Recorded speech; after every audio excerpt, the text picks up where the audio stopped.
This program features live coverage of an African safari and may include animal kills and carcasses. Viewer discretion is advised.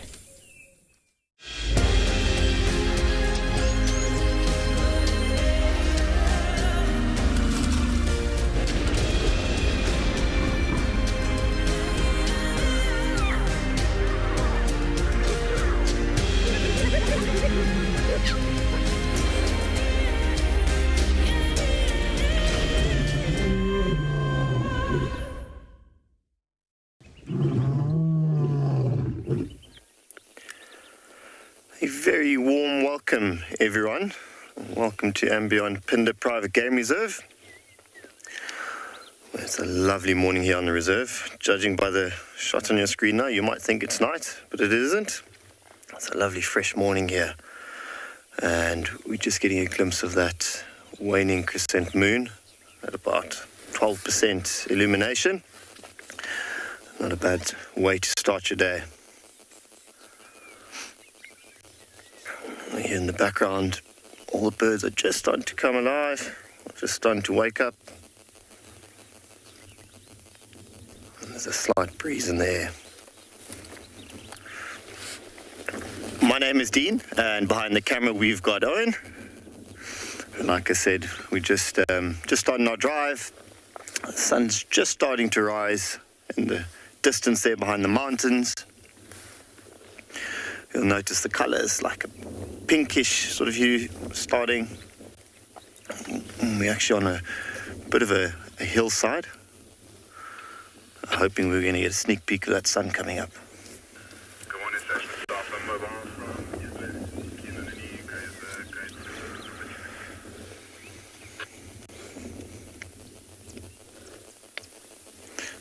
A little bit of a hazy morning. You can still make out the mountains in the distance, and between the valley there you can just see the estuary there, the false bay.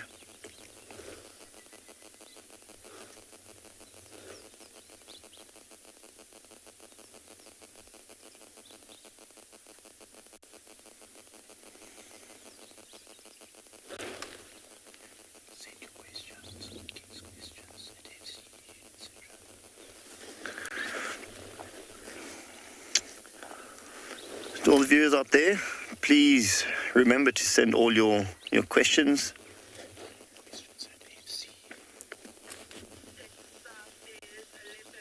You'll get visual from the road. We found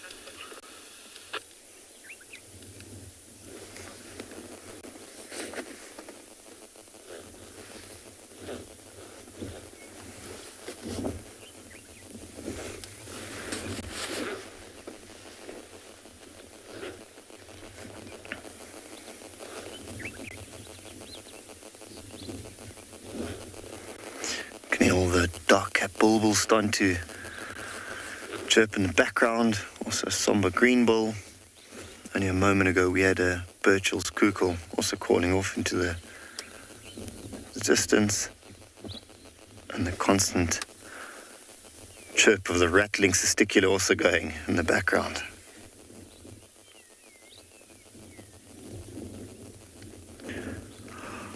Our plan for at least the beginning part of our drive this morning, we're going to stick in the southern part of the reserve and see what we come across as we go. It's a bit of a bumble. I think in the meantime, let's have a look what the weather's doing.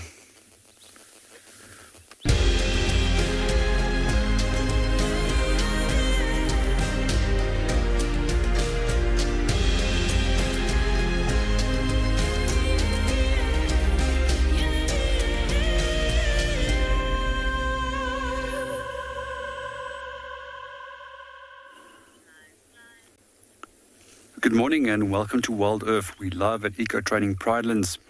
We're about to start our walk. We're just waiting for the sun to rise. Our plan for this morning is to do a circular route from this little koppie. A koppie, for those of you who are not familiar with the term, is a small little hillock. From here we'll follow one of the drainage lines and see what we can go and find at one of the dams. So my name is JP LaRue, and behind the camera we've got Craig. So we're going to sit here a little bit longer. Our sun is just about to start popping up above the horizon, and enjoy that sunrise and then see what we can find. In the meanwhile, we've also been listening to a number of bird calls that are calling. And it's amazing in the last few days how the bird calls are actually increasing as the temperatures are increasing and we are going into our spring. Generally, we find that birds will start calling more often at this time of the year, and that is to form pair bonds as well as to display territories and then start breeding. Generally, the first trigger for them to breed is a sufficient amount of rain. Let's keep our fingers crossed that in the next few weeks we might experience some rains and an early breeding season with birds. I just love dawn choruses. Out of the birds I can pick up so far this morning, I've heard grey go-away birds calling, the grey-headed bushwrack, golden-tailed woodpecker, bearded woodpecker, long-billed crombeck, and some yellow-breasted apelles.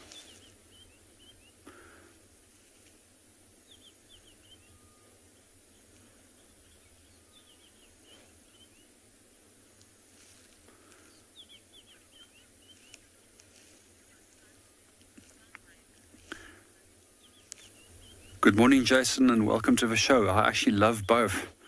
It just depends where I am. And for me, they're equally beautiful.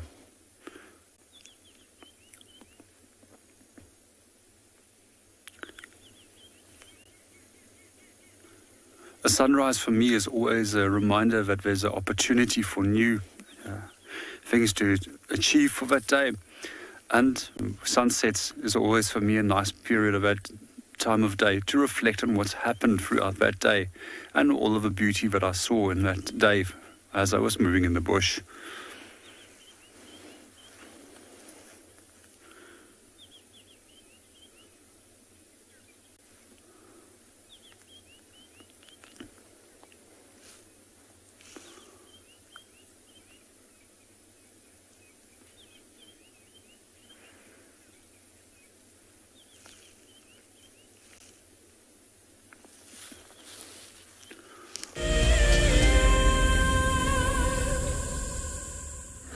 Welcome back everyone to andBeyond Phinda Private Game Reserve.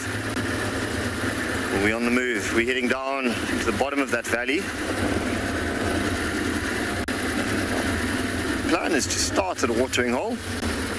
I always enjoy going to watering holes to start off the day.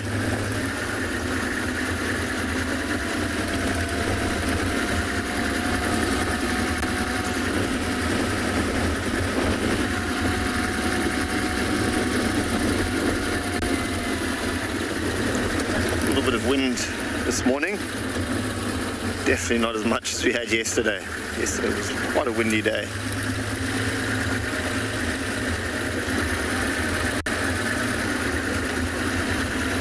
So generally when the wind picks up, a lot of animals will actually go into thicker areas, try and get out of the wind. So the general game yesterday was a little bit more quiet than usual. Hoping now this morning it'll pick up a little bit.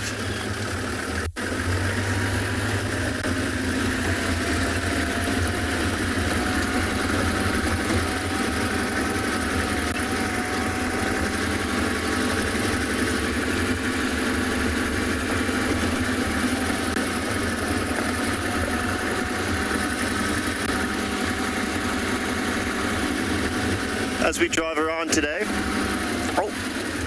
never mind.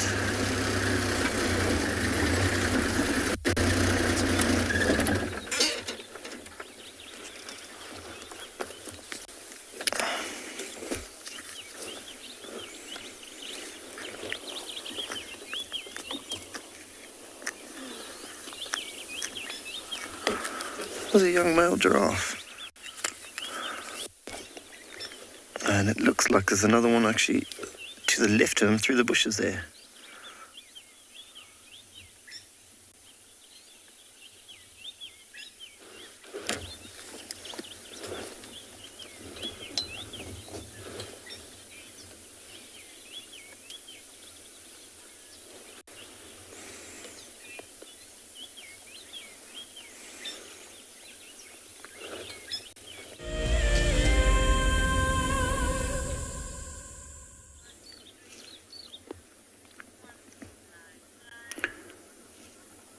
Welcome back on Bushwalk. We're just about to start our walk, but we decided that we're going to stick with our sunrise a little bit longer and provide you the opportunity to enjoy it as well.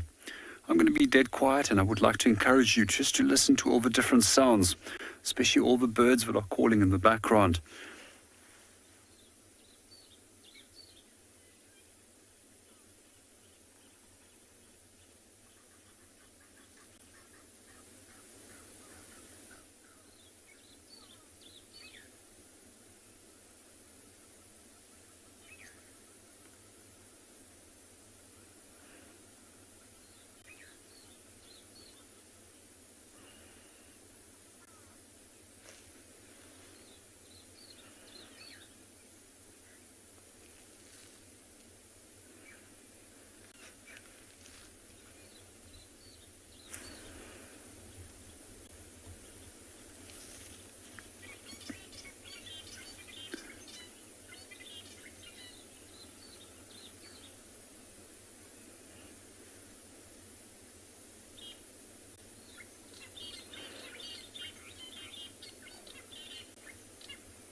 Good morning, William, and welcome to the show. There's a few reasons why we experience such beautiful orange sunrises and sunsets, and one of them is due to dust particles or smoke particles that's been released in the atmosphere. Especially at this time of the year, there tends to be a lot of burns to be done on the grasslands sections or biome of Southern Africa, which is quite close by to us. We also find that it's to do with the angle at which the sun strikes through the atmosphere, which also provides those beautiful colors, and why it looks more intense in the early morning and in the late afternoon.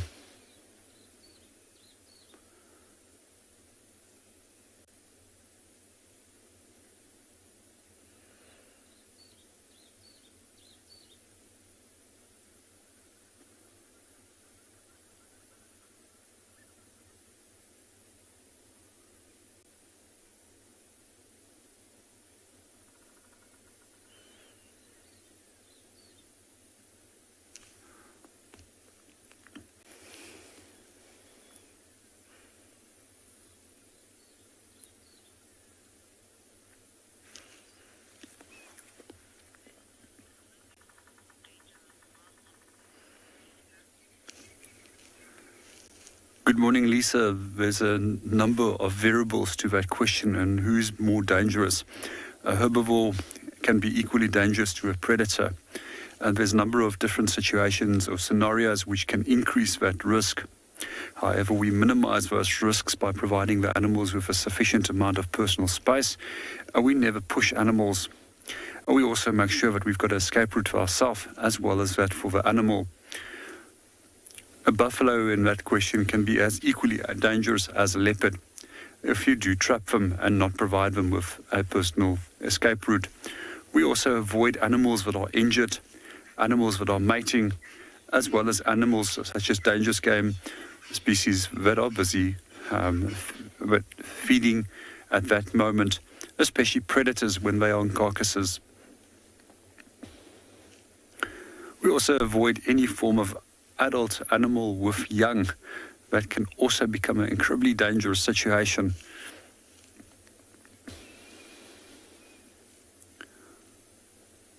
If I have to recall, one of the most hair-raising moments I've ever actually been was by accidentally walking on a kill that was made by lions.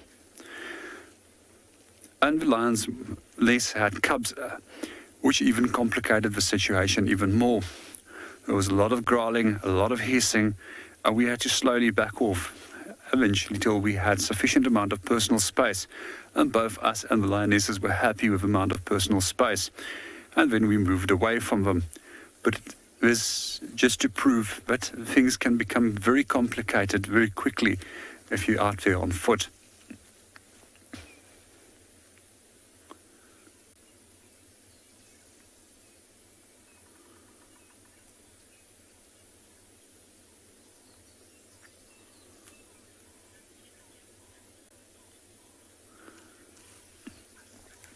Good morning, Grant, and welcome to the show. With your question, does it ever get too cold to walk? Not in the low veld, because our average temperatures are always around about 23 degrees maximum in the winter, which is a nice temperature. But in other parts, in the high veld, and if you go into the Drakensberg Mountains, it's definitely going to be too cold to do activity. It's also one of the reasons why I live in the low veld, because I can wear shorts for almost 365 days of the year.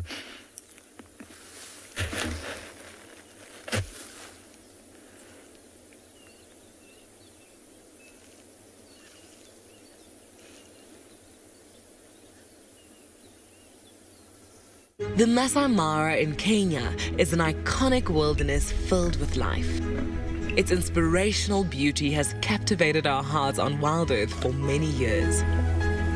While this season of the world's greatest migration has been missed, WildEarth is preparing a spectacular comeback in 2022. For the first time ever, WildEarth will be running expeditions to Kenya's Masai Mara throughout the 2022 migration season. Hosted by David Githu and Isaac Rotich, you could be a part of the team that shares the wildebeest migration with the world, live on WildEarth's daily safaris.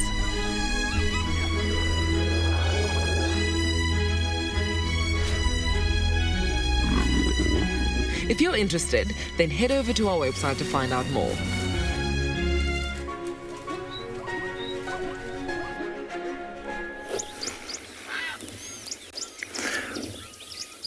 Welcome back to andBeyond Phinda Private Game Reserve.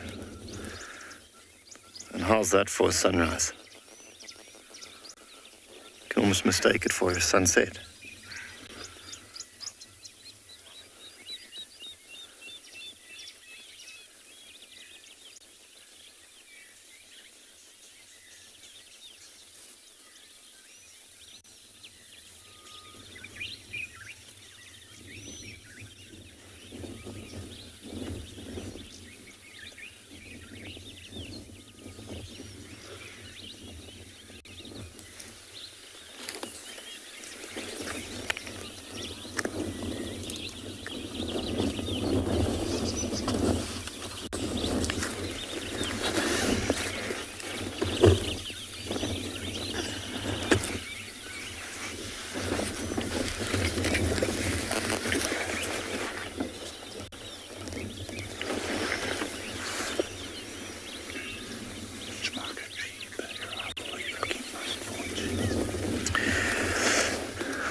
Which migratory bird am I most looking forward to arriving?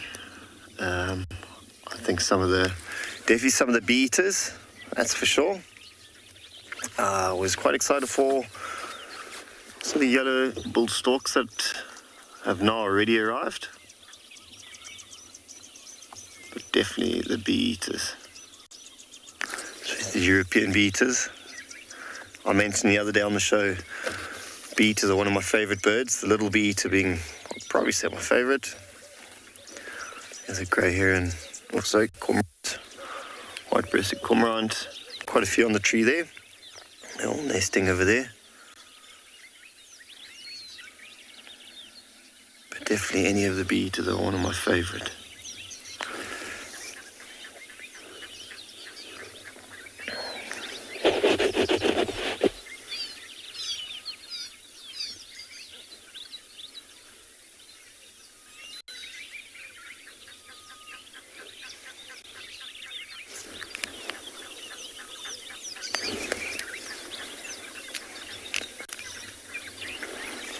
A few more of the white-breasted cormorants. In the background you can hear some of the Egyptian geese.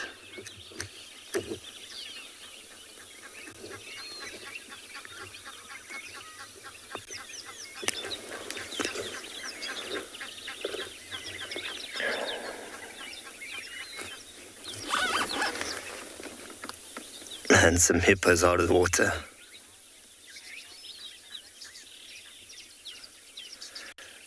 Macy's saying it's getting louder. Definitely is. It's definitely a bird you can hear from quite a while away. As we mentioned it, it's flying right over. Really nice to see the hippos out of the water. You often don't see them out of the water during the day, at least. It's quite nice to see them out of the water. You often just see the tops of their head. You can't really comprehend how big they actually are. So when they're out of the water, you get an idea. There's a couple little babies there, sticking close to mom.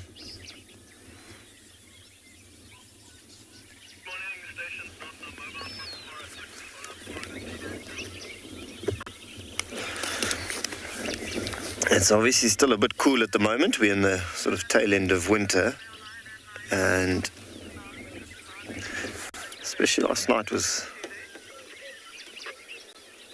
quite a bit cooler than the last couple of nights we've had.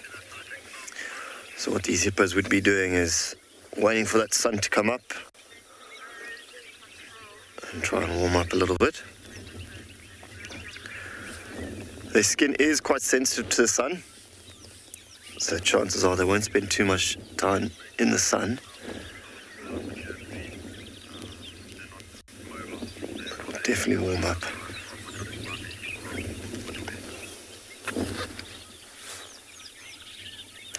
The grey-headed gull flying over.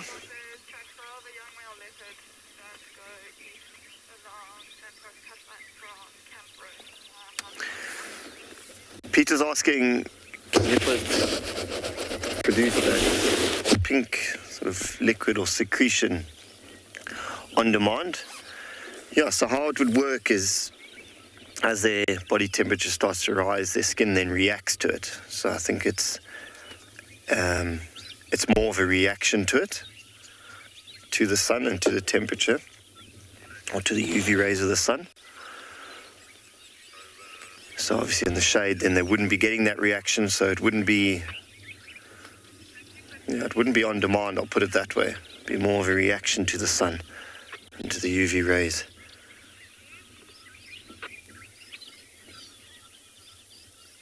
Yeah, it also wouldn't be necessary to be able to produce it on demand, because you'd only need it when the sun is shining and it's starting to burn a little bit.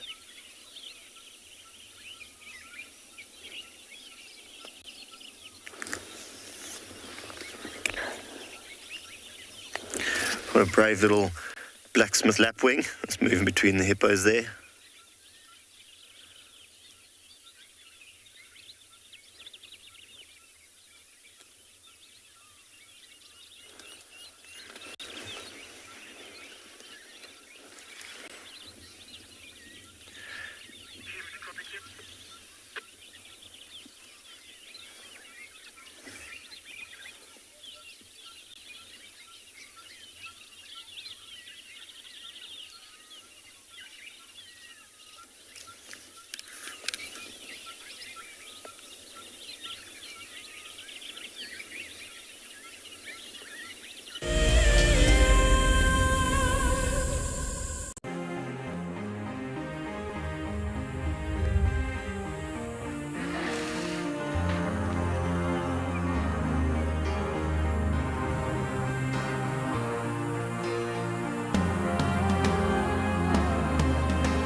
nominated to the top 5 and finally being here, for me, it's an achievement.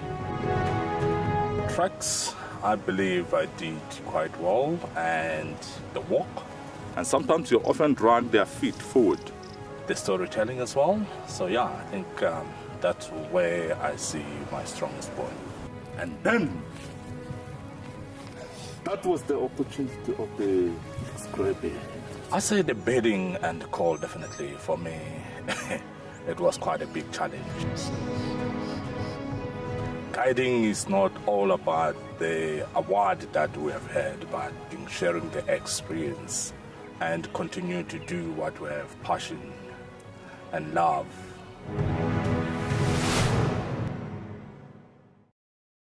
Something very, very interesting. I didn't plan this, but this is a scene rarely seen. This is what we call a journey of giraffe. So beautiful.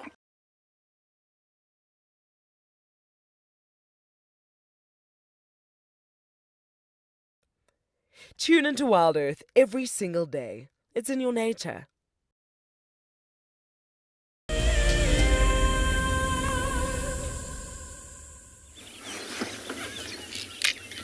Go ahead.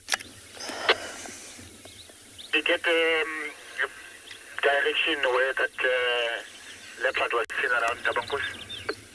I think she said around the drinks break. Lennox, I'm on WildEarth, so if you can't get hold of me, you know what?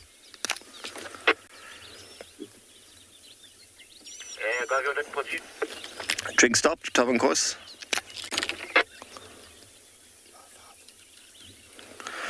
Welcome back, everyone, to andBeyond Phinda Private Game Reserve.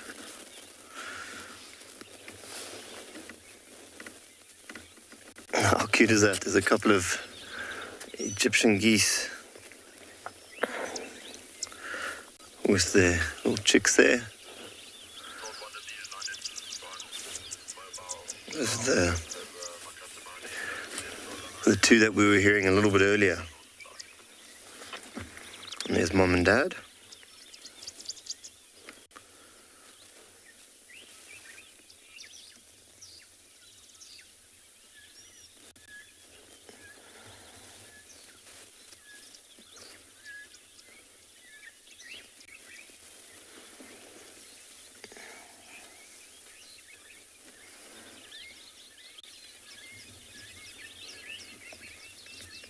Jason saying these must be one of the loudest birds in South Africa. I definitely think you're not wrong with that. They are quite loud.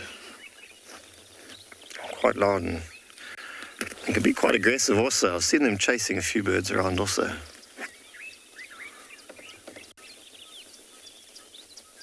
I think them and hardy-dars are quite well known for their calls. That sort of droning noise you can hear in the background is a water thickney.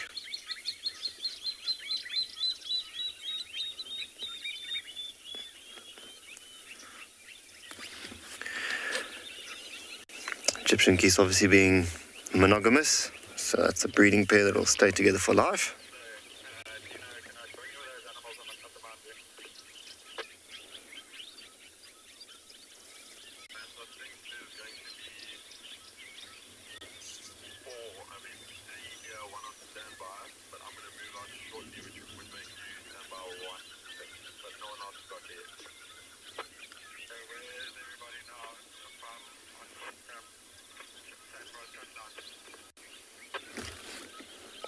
Samantha's asking, are there chicks called ducklings or goslings?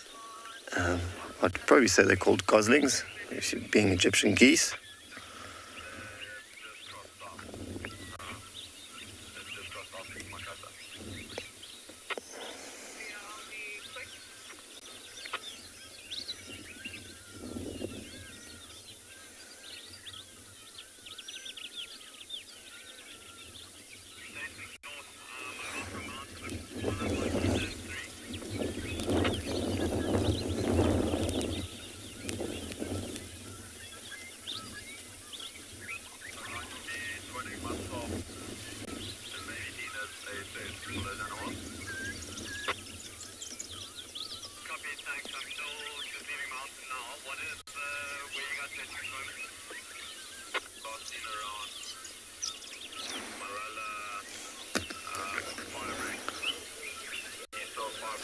It's one of the quite well-known mountains on Phinda. Still on course. There was actually a leopard seen this morning right on the top of that mountain there. Somewhere around there earlier this morning.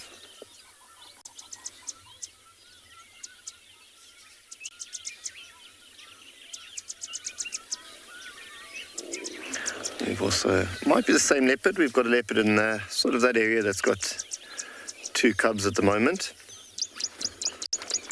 It might have been her that was seen out and about. In the background there you can hear the purple-crested Tarako starting. And there's that grey-headed gull that's flying now.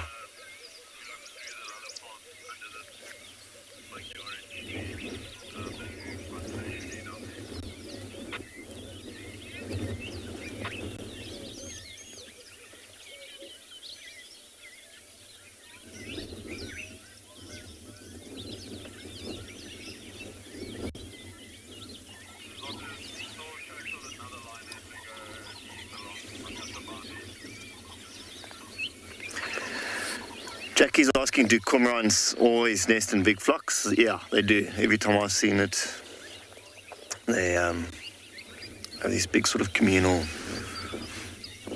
nesting sites, basically, where they all come together and nest together. So they do indeed. That's a very good observation.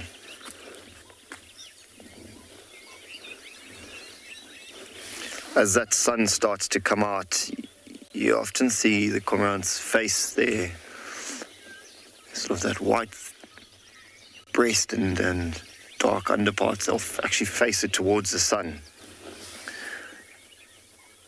You'll notice how these are starting to do it now. That actually warms up their stomach, and it'll help with fermentation, help with the whole digestive process.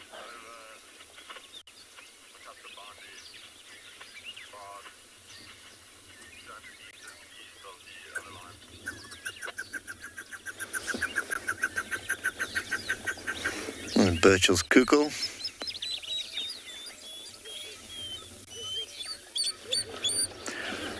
Alison's asking, are those white trees in the water dead? They are indeed. I think with the rising and the dropping of the water levels, it might have killed the trees off.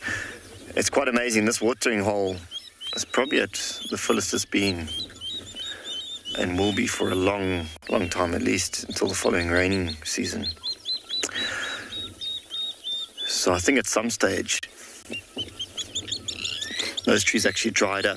The water level was a little bit back. They weren't actually in the water, and they just dried up from actually, funny enough, I think lack of water.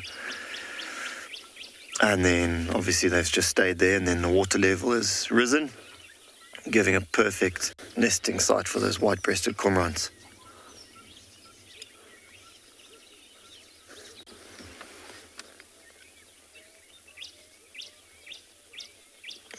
Those are the water thickneys I mentioned a bit earlier,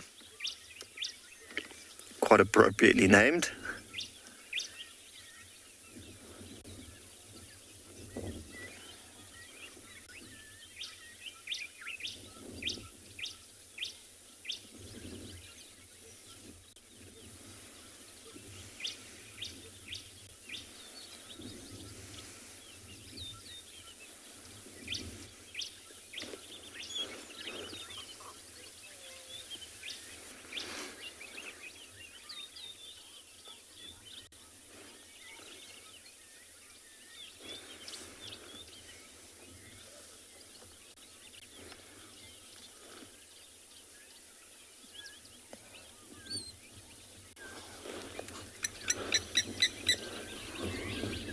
There's a blacksmith.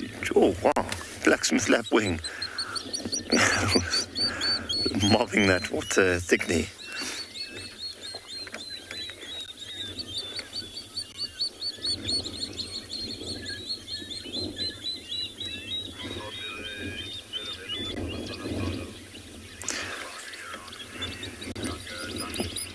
think of the blacksmith lapwing, bit of like a Jack Russell. I don't think it realises its size. I've seen it mobbing and going for birds a lot bigger than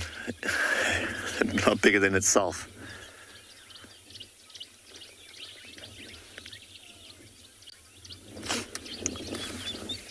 Also got quite a, oh, jeez. Sure. A bit of action here. This blacksmith lapwing is quite aggressive.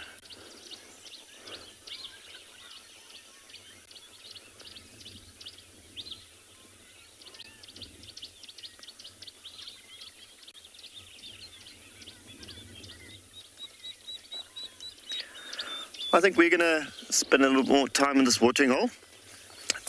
But in the meantime, you're going to head over to JP, who's on his bushwalk.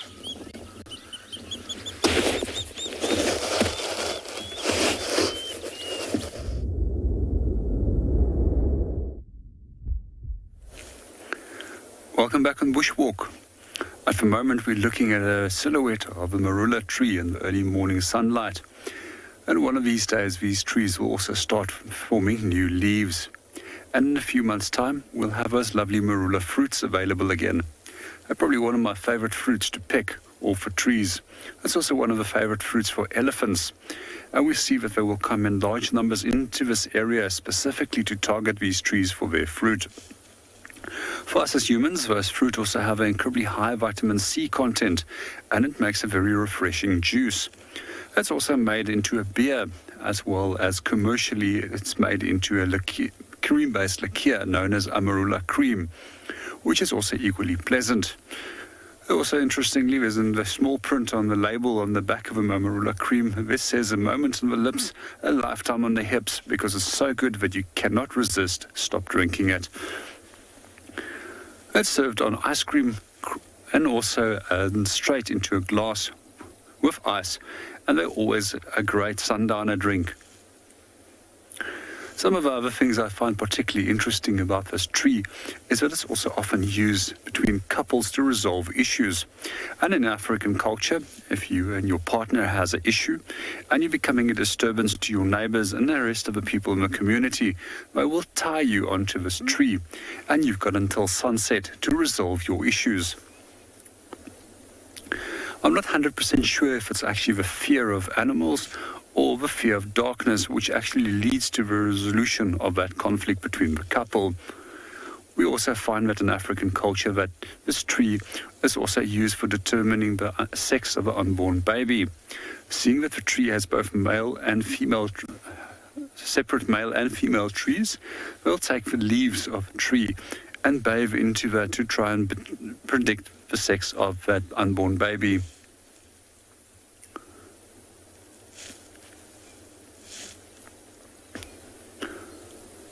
While we're standing over here looking at the tree, there's also a number of different calls we've heard in the background.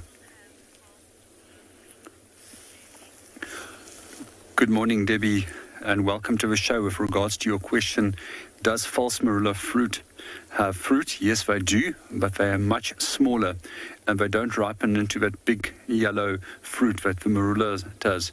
But they're also equally tasty. I do like the fruit of the false Marula. While we're on that topic, the differences between false Marulas and Marulas, if we look at the bark of a false Marula, it's got long linear strips compared to the smaller little patches.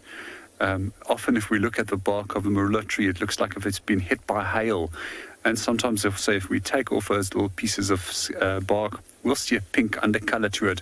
When we also look at the edges of the branches, they stop like thick little fingers, and we find that the leaves will grow directly from those thick little finger-like branches, and we don't see that same way that the leaves grow on the false Marula. Another thing that we can look for on false Marula is the shape of the leaf and the color of the leaf. It's slightly darker green, and the shape is different to that of the Marula, which is more bluish green coloration.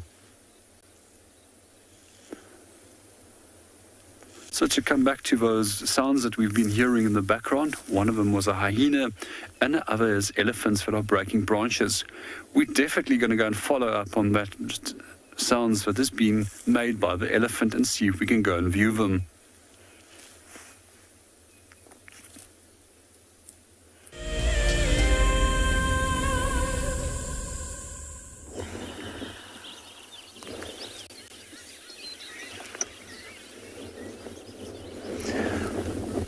Welcome back everyone to andBeyond Phinda Private Game Reserve, where we've decided to stick around at this watering hole.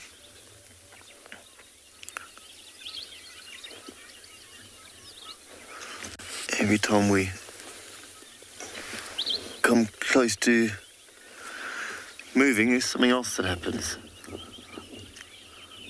As it normally goes in the bush, there was like a cattle egret on top of that hippo.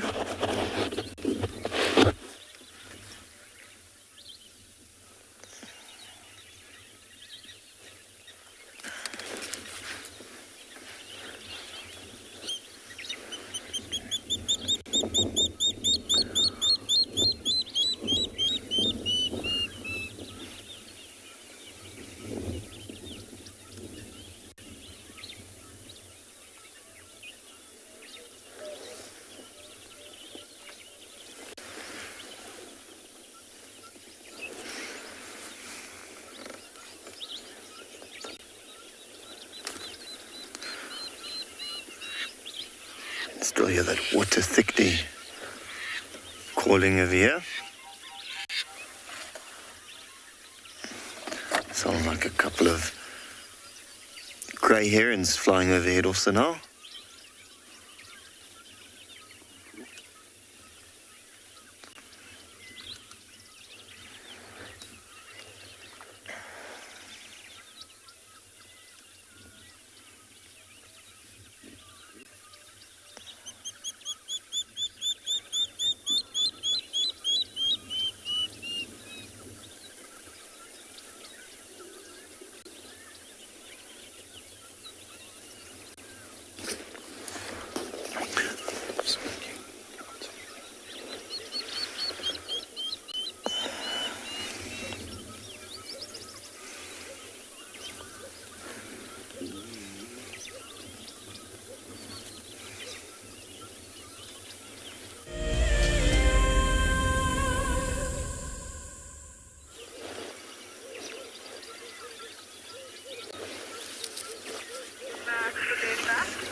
So the golden-tailed woodpecker in the background also.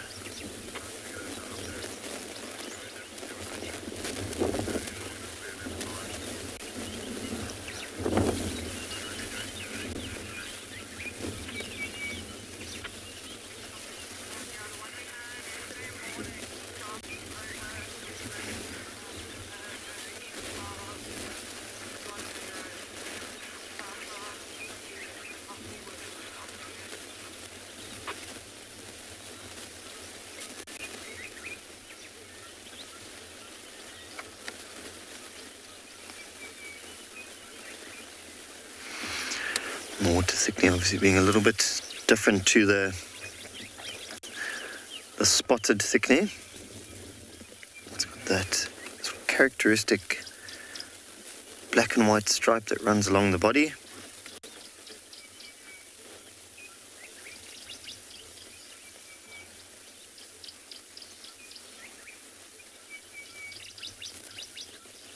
And it's also slightly smaller than the spotted thickening.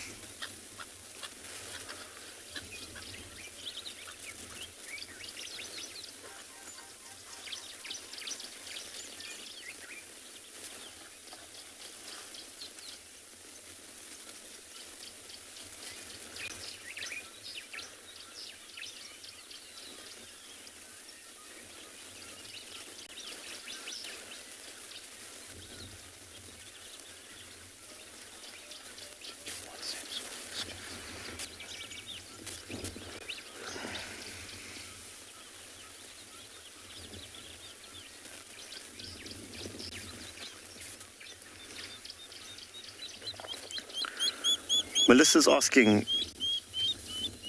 can the the water thickness swim. They don't often swim. To be honest, I haven't seen them swimming. So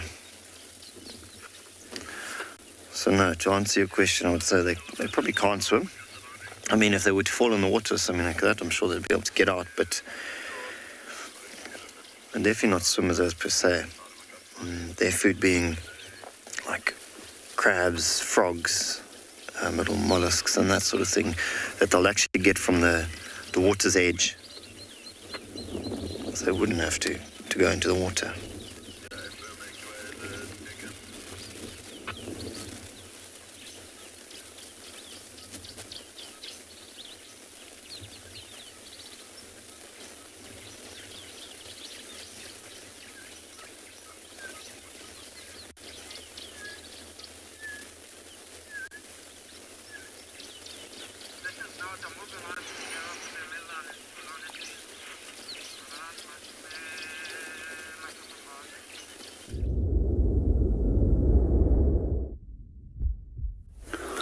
Welcome back to Bushwalk. We're out and about and we're on the trail of the elephant this morning. So we heard some disturbances in the distance of branches breaking. However, they are one of the largest land mammals. We still find it incredibly difficult to spot them in thick vegetation like this. I'm hoping that he's going to break another branch. Some of the other things that we are looking for is fresh signs of feeding and potential tracks which we can follow. I'm just going to continue heading into that general direction where we think that we heard him. So out here, hearing is incredibly important for us when it comes to detecting animals as well as ensuring our own well-being. That's also one of the reasons why we brief our guests in the beginning of a walk that they must remain quiet and not talk while we are walking, as this potentially can get us into a tricky situation, as well as give away the position of ourselves to the animal, and the animals will in that case move off.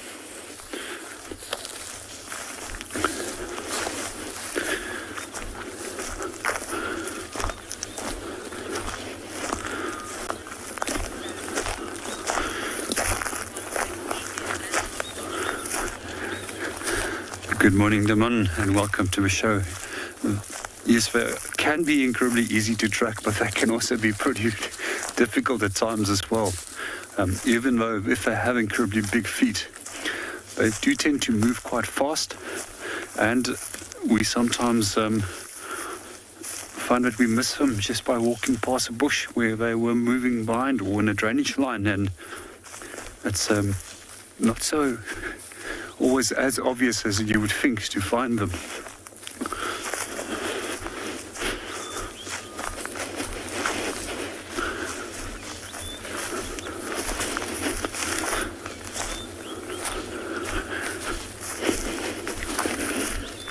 It's another little trick when you are walking through the bush and you are going to step over a log. Always check on the other side of that log before you move over it. There's always a potential of a snake that might be lying up there. So all clear and we can continue.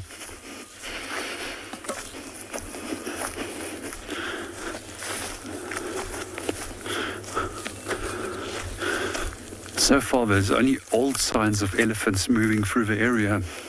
Some of these is where animals were actually mudwalling and trees has been broken down. Good morning and welcome to the show. Yes, they do move through the camp. Last night there was a leopard that actually moved through the camp. Quite often I've actually found buffalo inside the camp as well.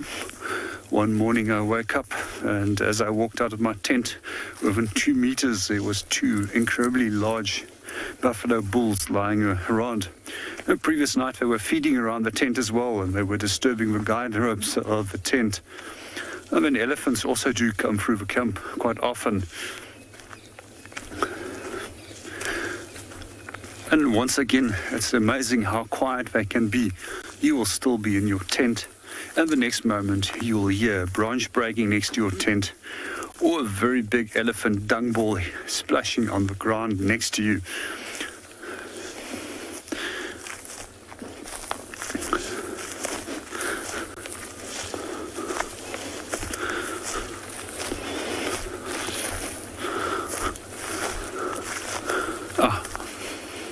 And we just found fresh dung for our elephant, and we're going to start following him from here. Let's check if it's nice and warm.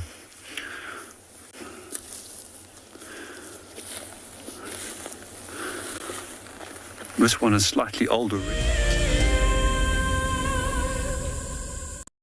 Every year in August, South Africa marks Women's Month.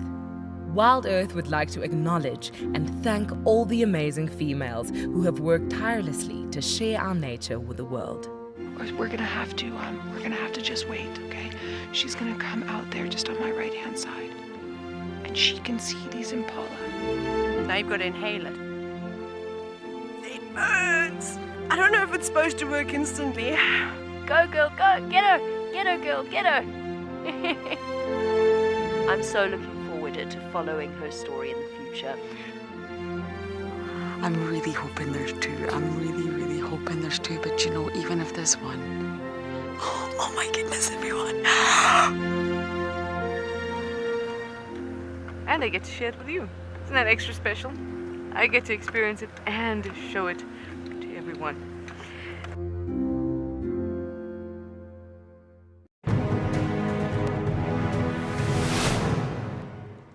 We got there. He had probably moved a couple of 100 meters down the river and was about 10 meters from this causeway.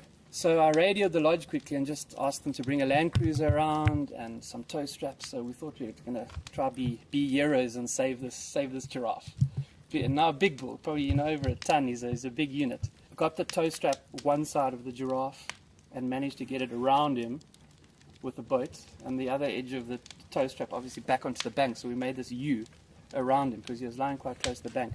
And we put that land cruiser in low range and we just gave it hell and pulled that giraffe, and the tow strap slipped up and we thought, oh no, it's going to slip off the top of the head, and it caught on his ossicones at the top. And that last 10 meters pulled him out onto the bank, and he battled. He was obviously quite weak and all that.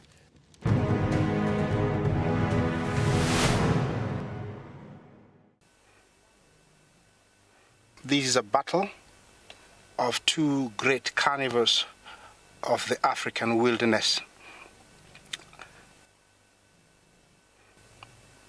Whew. Whoa! You don't want to be under those jaws. Definitely, this round goes to the lion. Look at that. Fantastic. Expect the unexpected here on WildEarth daily.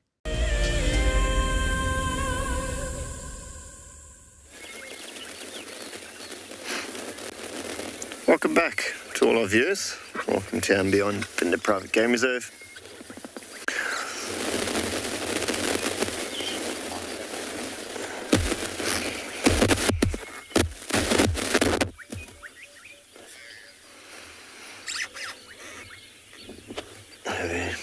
Still with these water thickenings, it looks like the blacksmith lapwings have given them a bit of a break now.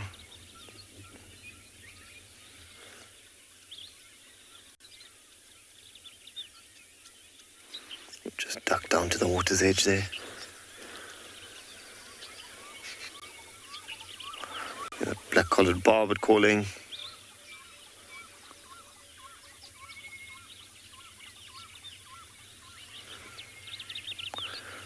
We'll see an orange-breasted bushshrike in the background.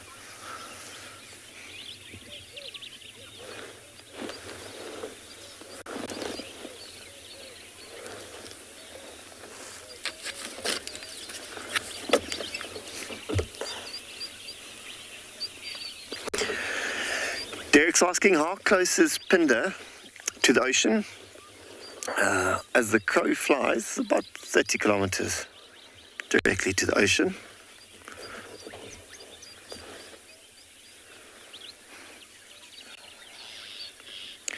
And then to, for example, like Sodana Bay, probably about an hour and a half drive.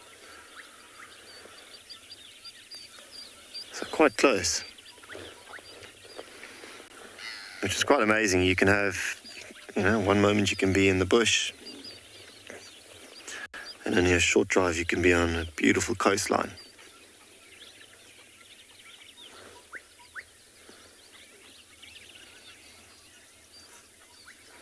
Sounds like gorgeous bush shrikes actually getting a little bit closer. Be quite nice to see that. Quite a difficult bird to spot.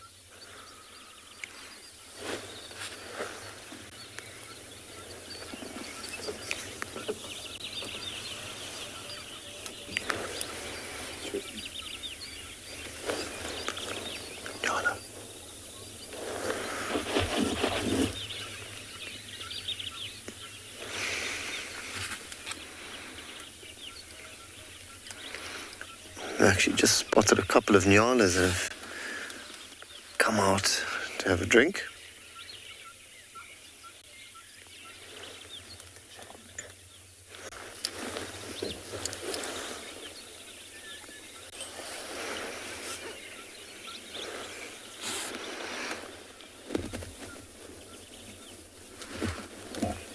There it is, there's a young male. And the reason I say as a young male is you'll see he's just starting to get his horns. He's also, the males have got a darker coat than the females. Oh, there he goes off into the bush. There was a young one also around there.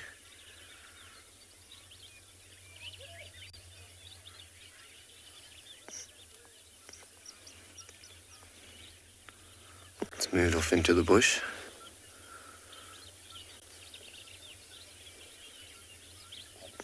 Oh, pied kingfisher.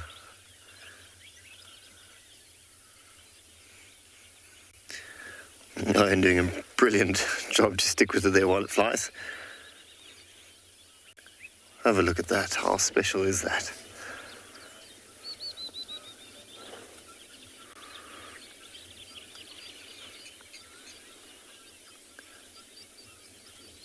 Look how steady that head will stay, even with all that fluttering and how quickly the wings move.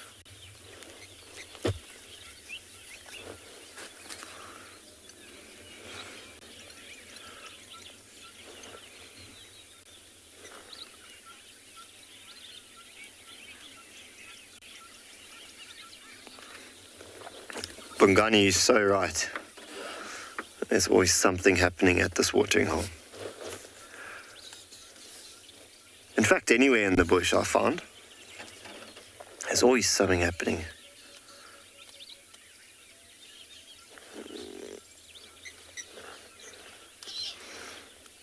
You've just got to sometimes be a little bit patient and take a bit of time to just switch off and listen and look around.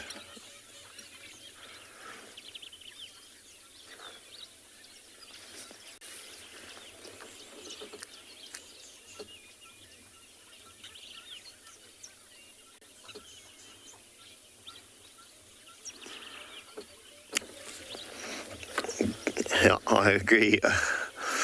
Odie's doing some amazing camera work, as always. There's not much that he doesn't catch. Well, there's not much that he misses, that's for sure.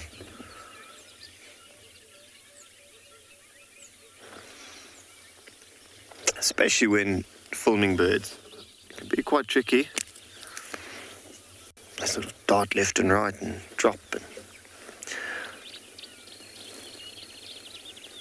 It's quite difficult just to keep an eye on them, let alone a camera.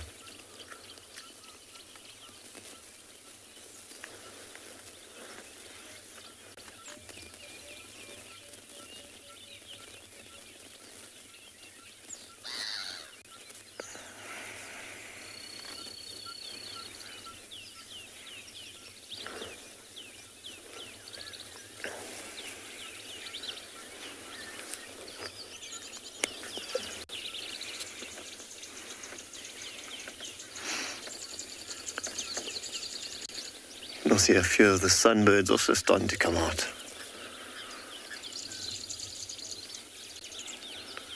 Yeah, purple banded sunbird in the background.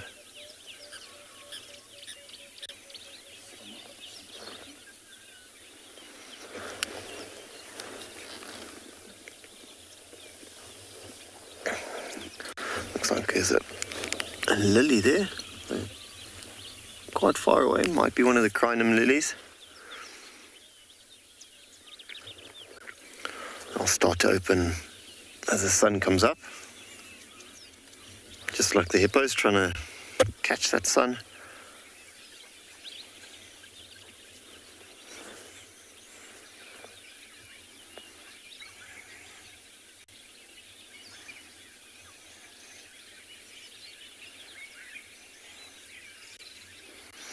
Magdalene's asking a really interesting question. She's asking, do the cormorants only use dead trees? I think it's not necessarily whether the tree's alive or not. It's more the location. So it's often dead trees because it's in water. You can imagine how much more safe it is having your nest off dry land, away from things like snakes and that sort of thing. So I think it turns out that it is often dead trees just because of the location, but it's less about whether the trees are alive or dead and more about the location. If they feel it's a safe location, they'll use it. I've often seen weavers actually building their nest under cormorants' nests, again, just because it's sort of in the water, it's safe, it's more safer, and away from making it a bit more difficult for anything to try and get something like a snake or something like that.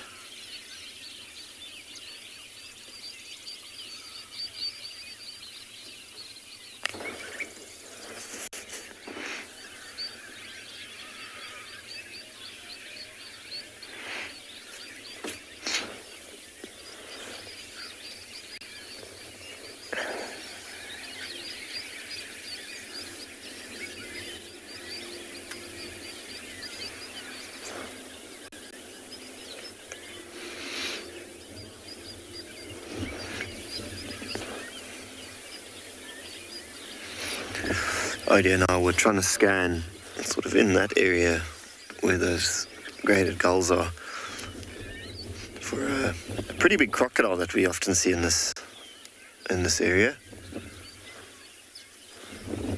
We can't see it from here, so it might be around the corner.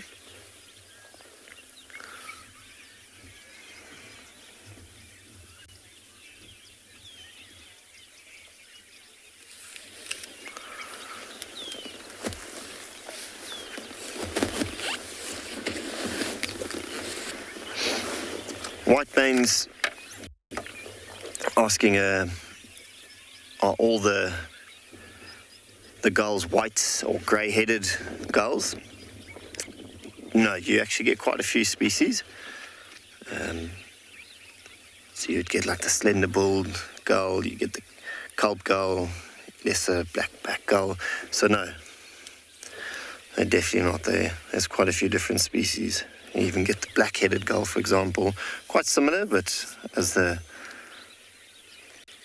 name suggests, it's got more of a darker head than the grey-headed gull.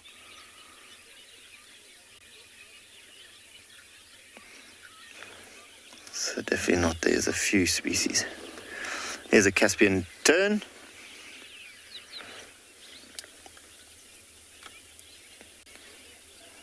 I actually did see one fly over earlier. So it's quite similar to the kingfishers. They'll also drop into the water and catch fish from above and sort of swoop down.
Kevin's asking, do these water birds eat mostly fish, yeah. A large, especially for example with the Caspian tern, it's mostly pretty much entirely fish. But when it comes to things like the gulls, it might not be as sort of strict as the Caspian tern, and they'll feed on other things, whether it be insects or frogs, things like that. Same as the cormorants. They'd also venture a little bit away from fish, whether it be crabs, frogs, anything like that.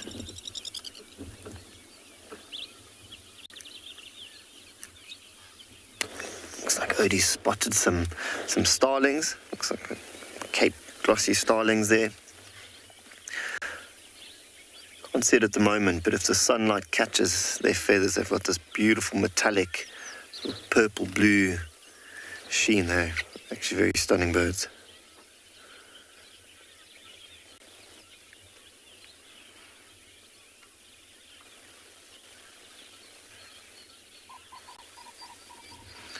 There's the pods of fever tree.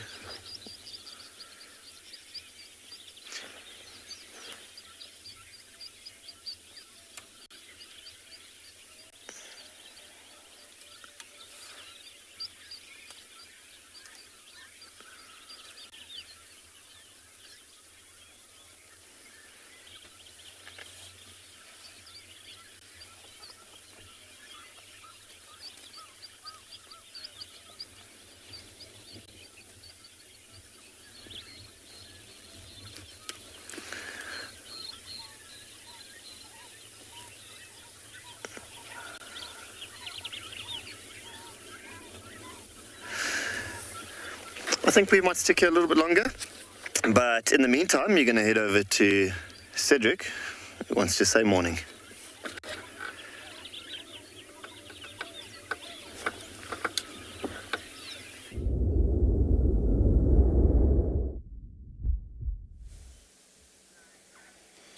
Good morning and welcome to Djuma. What a beautiful morning here. As you can see, we lying with Kalamba, same area where she was yesterday. So we're happy to be with her. My name is Cedric and I have Darren on camera with me this morning. Yeah, so we came here a while ago and to check for Kalamba and she was here, so that was very nice. I would like to apologize on our side to started a bit late. We got some technical issues, but we are happy to be back now. And what a start for us. So yeah, so what we did,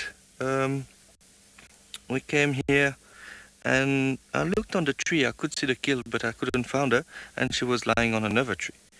And in the meantime, she just walked and started lying in the grass. But she's still quite close to the kill, about 30 meters. And now she's quite sleepy.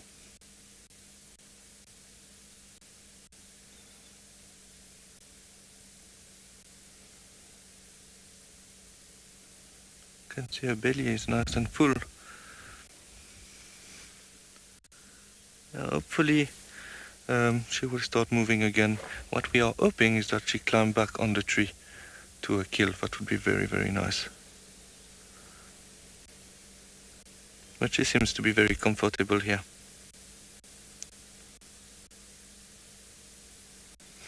Yeah, I had a bit of doubt that she was still going to be in the same area, but I think it's a good thing we came to check.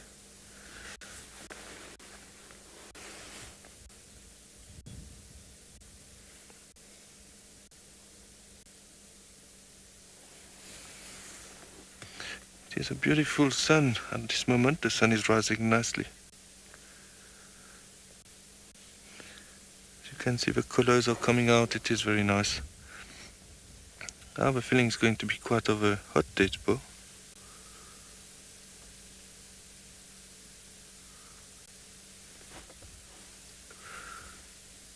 Yeah, so basically behind that little bush there, there's a tree and this is where the kill is. So she's lying very close. It would be a little bit on the left. But yeah, so hopefully she will go back on the tree.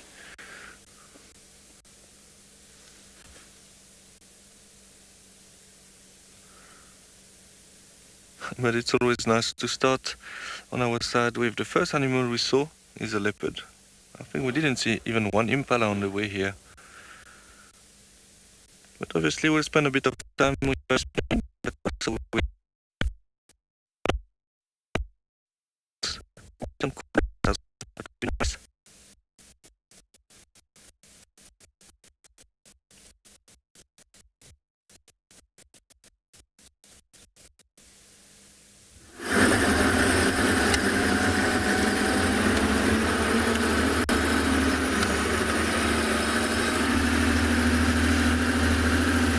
You know, if Australia takes a bit longer than planned, I think Kim and I might have... Eh?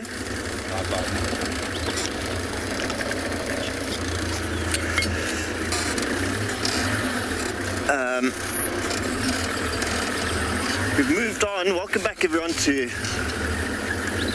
andBeyond Phinda. We've moved on from the watering hole. We're going to head now towards our airstrip and see what we find on there. I think from there we'll probably head towards another watering hole.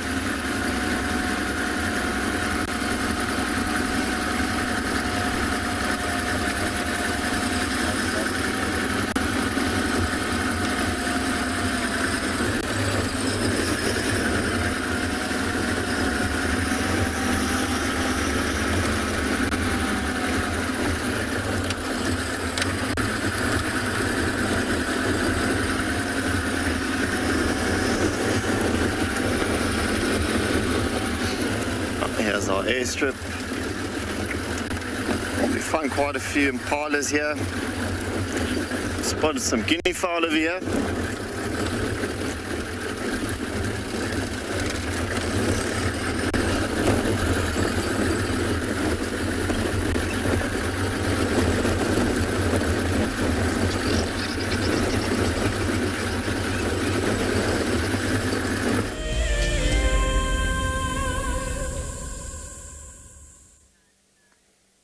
Yeah, so we're still with Kalamba. She's still lying there and resting. I'm just going to stay quiet a little while and let you enjoy.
So as you could see, we can camouflage very well.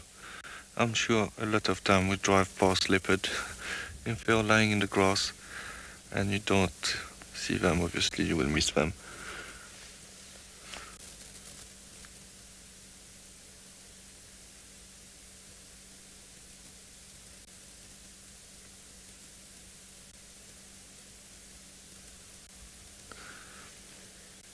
She is a beautiful leopard. I just hope that she's get a bit more active, that would be great. But if she wants to rest, that's good for her.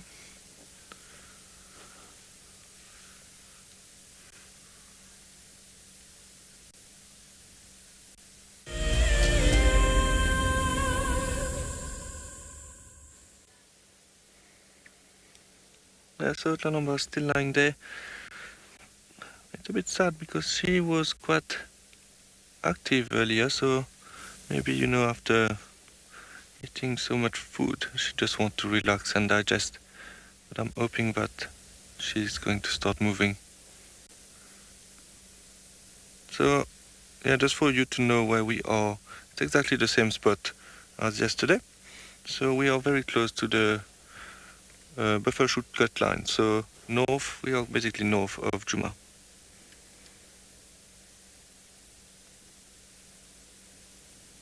Oh, nice stretch there.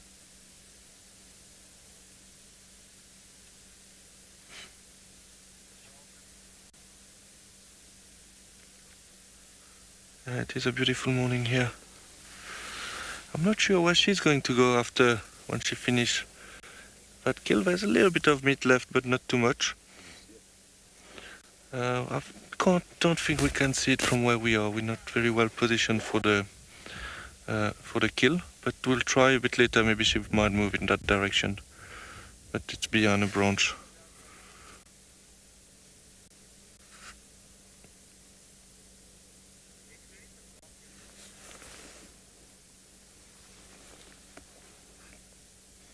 We heard a lot of hyenas also in the background while we were here, and so there's quite a bit of activities in this area.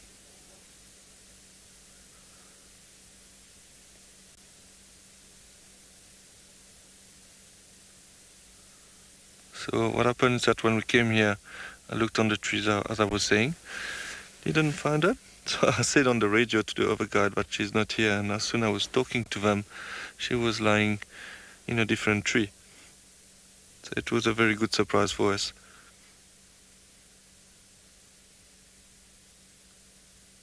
I'm hoping also that she might go for a drink, because I don't know if she went last night.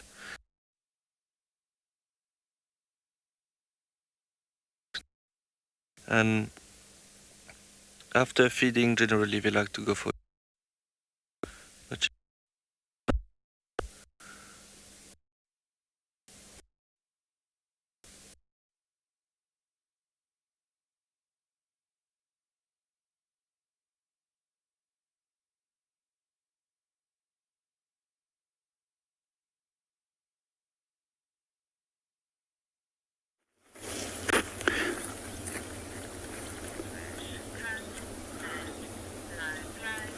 Welcome back on Bushwalk. So we eventually did catch up with our elephants. It was actually a bachelor herd of elephants, and we counted some 6. However, there's a slow movement of air that's swirling the whole time, and the animals already seems to be quite nervous. At this time of year, elephants can be quite stressed, depending on lack of food, also lack of water. And we decided that it's rather best to leave the animals, but they're not aware of us, and that they can continue with what they were doing. We now walked into an area where it's fairly open, and we started looking at a number of different scat and dung pellets which we could find. And this one belongs to scrub hare. It's actually quite a lot.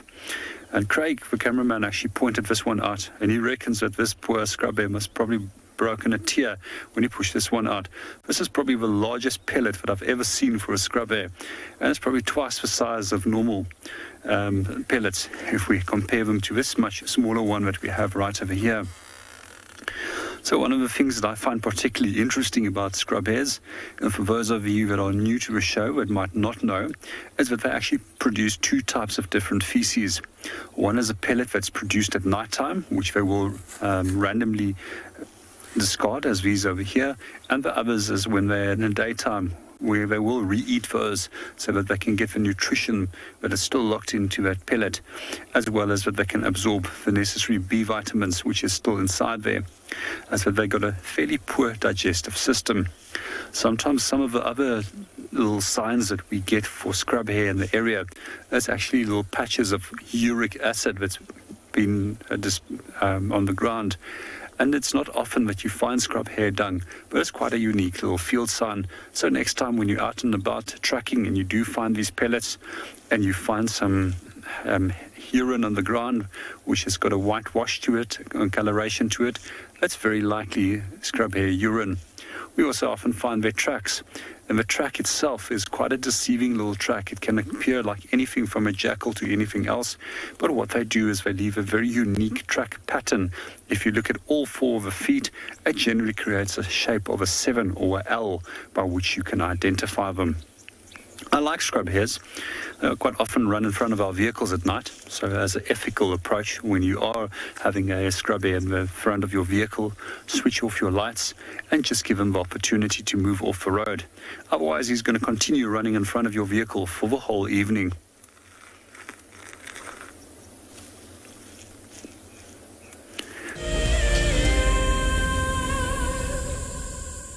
The Masai Mara in Kenya is an iconic wilderness filled with life.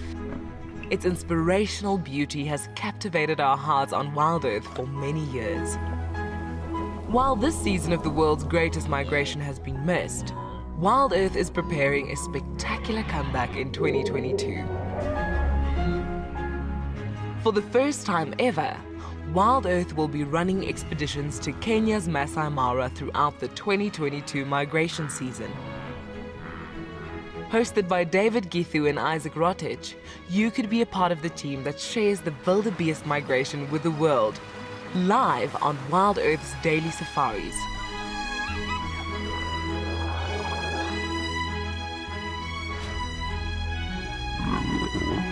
If you're interested, then head over to our website to find out more.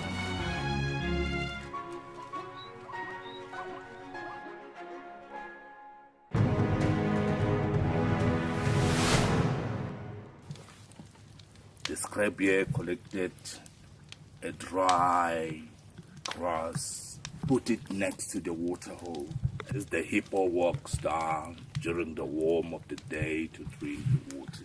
When the hippo arrives, he saw quite a very nice grass, an area not to resist to rest. And when the hippo went down to drink the water, and when he finished the water, he just lied down on the grass. And then, that was the opportunity of the Grebe. You know what? Today is my day to pay the revenge.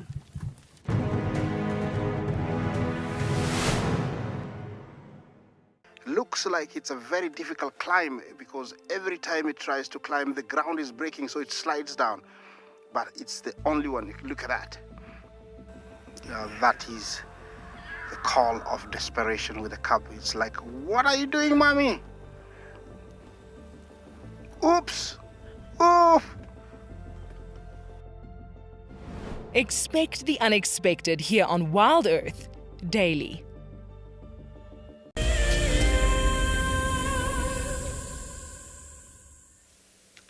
Yeah, so she's starting to turn around a bit on her back. So she seems to wake up now, which is nice. There we go. If she goes towards the tree, we'll have to reposition just to have a look of if she wants to climb the tree, but she decided now to turn her back on us. So I'm going to wait here and see what she does, but if she stays in this position, I will have to reposition. But it's nice to see her starting to move and wake up a bit. I'm just hoping like she go back on that tree. That would be very, very nice to see.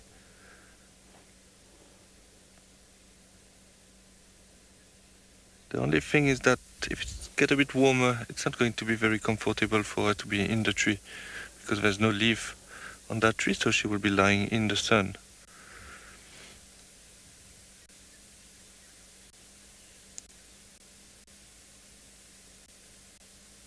It's quite funny how animals can play with you sometimes.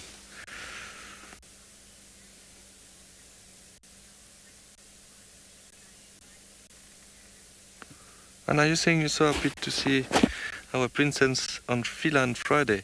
Yes, very nice, yeah. I'm really glad that you're enjoying it.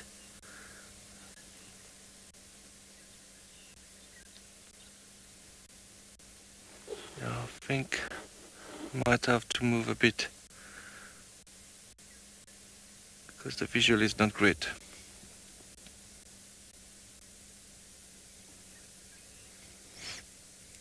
I just need to watch out. We are obviously off-road now, and there's a big hole not far from us. I will need to make sure that I don't drive into that hole.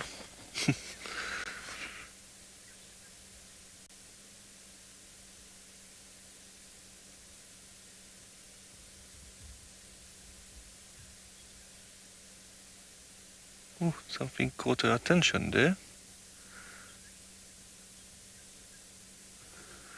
Okay, I'm just going to move and follow her because she might go on the tree now. Hopefully. I just need to make sure I don't drive into that big hole.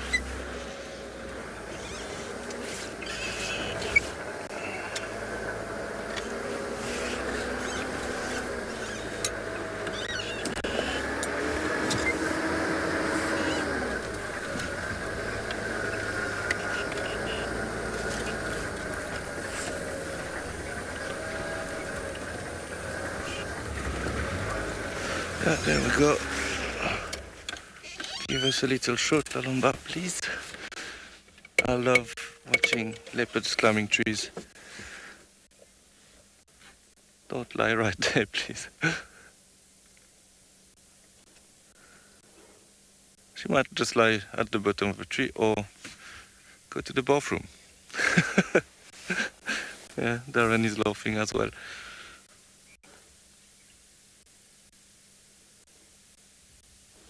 Sorry about that, but that's part of nature. Yeah, every time you expect something from an animal, they can do something completely different. But she might climb now, she will be a bit lighter actually.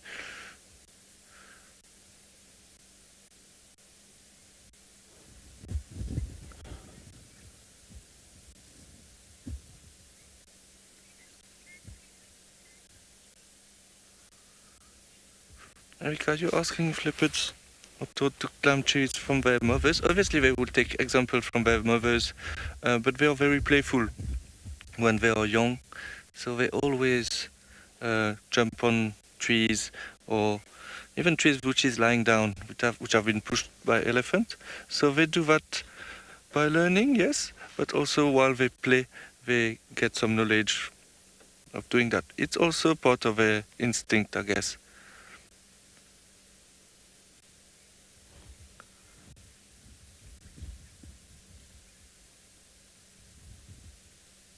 She wants to go up there, but she's scratching the ground now. Just to go to the bathroom again.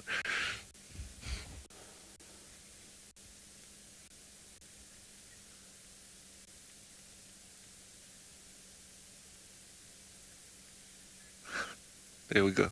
Come on. Please. Not from the other side. Here we go. There, look at that. Oh, I'm having goosebumps now. Look at that.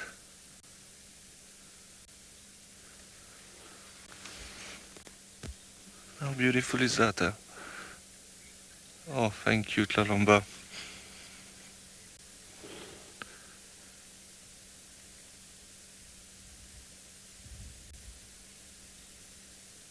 It's always special to spend time with a leopard when they climb trees. Really, really nice.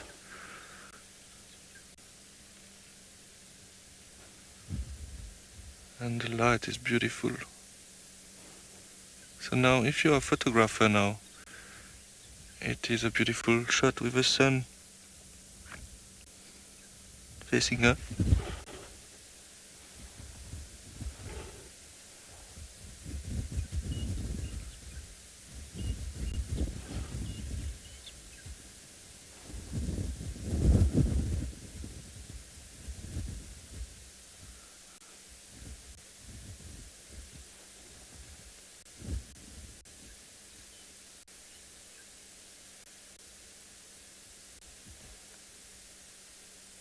So you can see on the right hand side one part of the kill. There's still a little bit of meat around the neck. I saw that earlier. So she might go feed now, actually.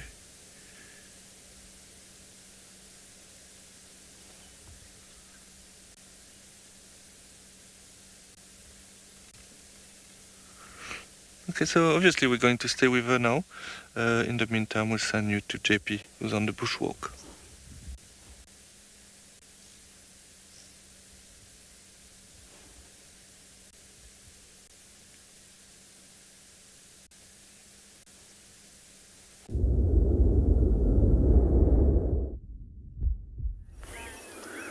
Welcome back on Bushwalk. At the moment we are looking at a number of different tracks, and we have a track of a dove right over here. So here we can see 1, 2, 3 toes pointing forward and one pointing backward. Their feet always tends to be very close to one another. Some of the other tracks that we have over here is impala, fairly straight outer edges, and we can clearly see the rim over there, almost like a tiny little heart. It's one of the tracks I quite like to find. Now there's a large amount of these impala tracks as they normally move in herds. But then we've also noticed that there's a solitary animal that has come through here, and that is the steenbok. These guys generally move on their own, however they do live in pairs, but they tend to feed and rest separately. And you can see it's a tiny, very sharply pointed track. And unlike impala, they quite often direct register when they step with the hind foot deliberately where the front foot was, so that they don't make any unnecessary noises. Then right over here, we've got a fairly large track. It's an elephant that walked over here, and it's a hind foot that's on top of a front foot. And we can see that it's much more oval in shape compared to the round shape of the front foot, which is underneath it. One of the things that I would like to point out is all these tiny little cracks and fissures underneath the foot. And that's precisely the equivalent of a human fingerprint. And researchers can use this to actually identify specific individual animals within an area. Some of the other things that I also find is that we can use it roughly to estimate the age of an animal. They're not accurate, but what we normally find is that this section on the hind foot over here becomes worn off as the animal becomes older, and this will become smooth. And progressively, as the animal ages, it will more and more go to the center of the track. Some of the other things I find particularly interesting about elephant feet is that large amount of cartilage underneath it, which we mentioned earlier on in the show, which enables it to walk incredibly quietly. But what I do find also fascinating is that their feet actually expands when they're walking on mud and can contract when they have to pull their feet out of mud. We also find that there's a general variation in size in different types of habitats, and it seems that elephants that dwell in desert-like environments have got slightly larger feet compared to their bushveld counterparts. Another thing that's particularly interesting about the feet is that we mentioned earlier is the Pacinian operculus, which is specialized cells which is underneath the feet, which can actually pick up low-frequency vibrations over a large distance. So quite often when you do see an elephant, it will put its foot down like this. Sometimes it will also put the trunk down on the ground, as these Pacinian operculus also occurs in parts of a trunk.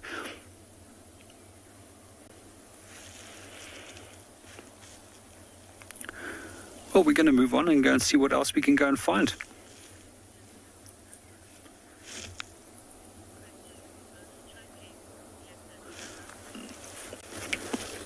Good morning, leopard lover, and welcome to the show. So with regards to your question, reverse tracking, so if you mean to backtrack an animal, yes, I sometimes do backtrack animals. However, I don't often practice that with students. It was also something that we were taught to follow to see where something comes from.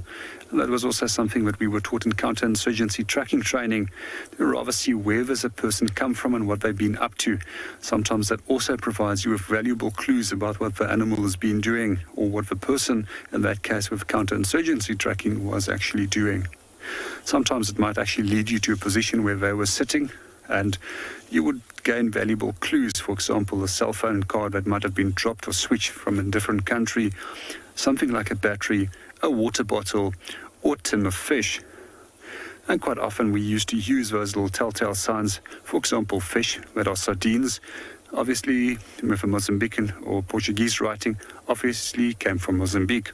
So therefore we knew that these people came into the park, and it also helps to provide information then to the field rangers, which will make a more sound decision on how they're going to approach and follow up on the people that has come into the park.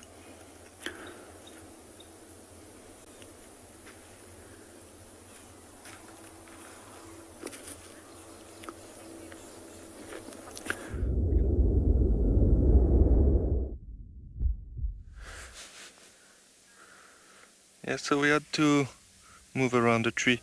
It's a little bit sad because the sun is not on that side of Tlalomba, but she's facing that way. Also, what is nice, you can see now that the kill is still on the tree. I apologize for the sensitive viewers.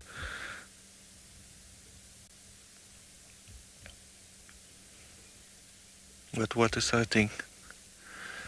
And you can see that the belly is very full.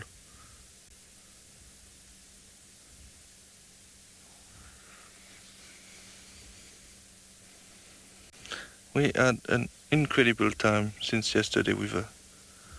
Really, really lucky.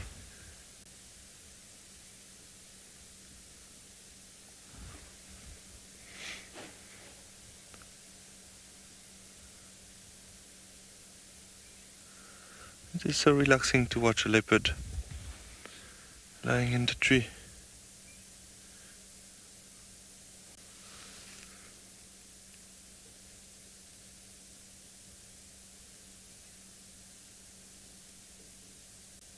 I was saying yesterday, I'm not sure if she have been mating yet or not. Would be very nice if she can have cubs soon.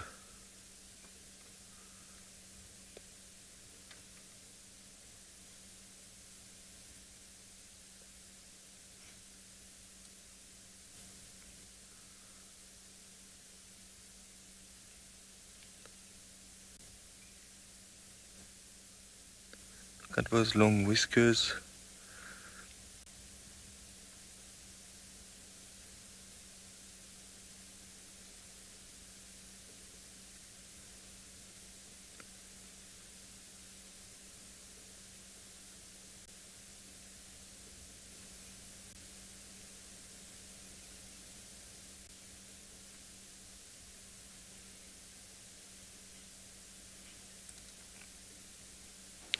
Nathan, you're asking if leopards are born with teeth and claws. Yes, I think so, yeah. Maybe very small when they are born because they drink mainly milk. But it's a good question, actually. I never thought of that. Because obviously, us humans, we are born without teeth. So maybe it's quite the same for them as well. Because obviously when they are born, they are helpless and they really rely on the milk of the mother. So probably the teeth actually come out a bit later.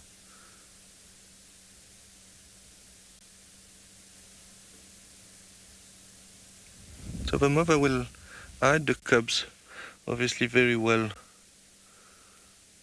because it's a very dangerous time for leopard cubs when they are young.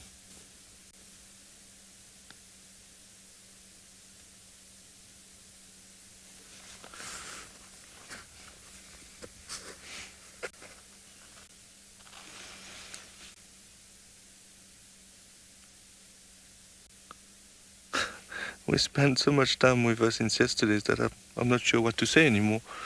So if you have any comments, please send it through. It's the best sighting that I had since yesterday, actually, of Tlalomba, definitely. Actually, one of my favorite sightings since I came to Djuma.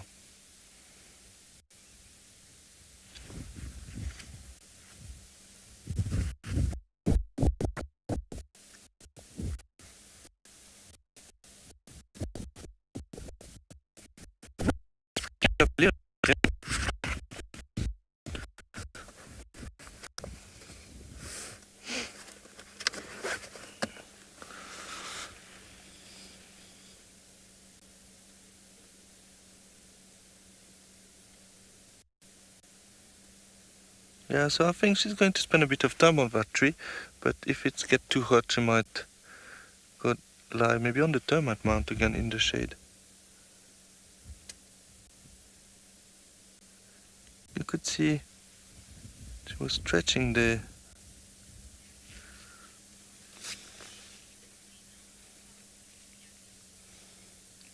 sorry, I didn't get that very well, but I think you're asking how do you differentiate between male and female leopards.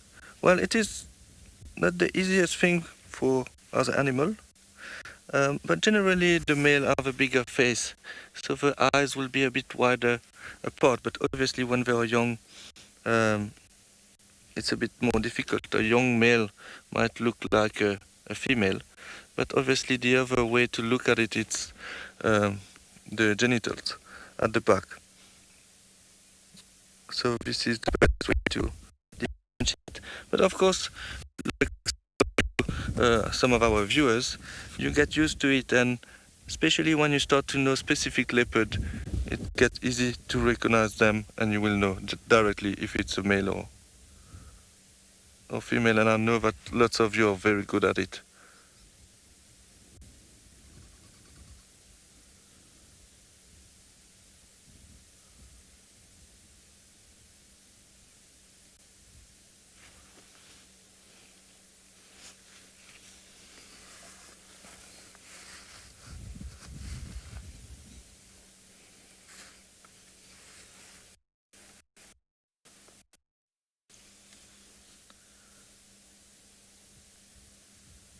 It'd be nice if we can get some activity with some hyenas coming along as well.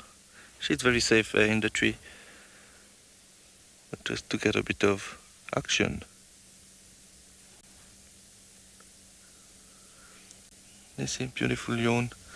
Okay, so we'll remain with her here and see what she does next.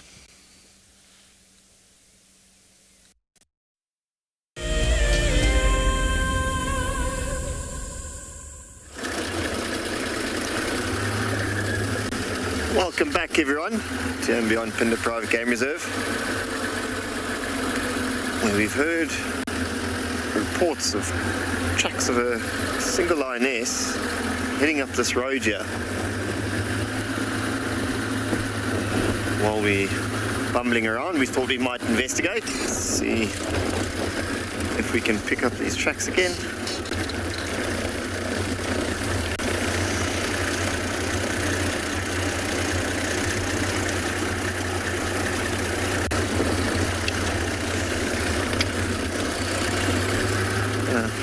Luckily you'll notice it is quite sandy here, a combination of sandy top surface and hard clay underneath.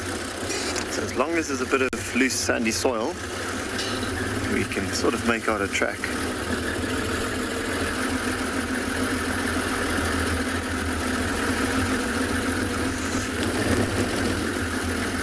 We did drive this road last night.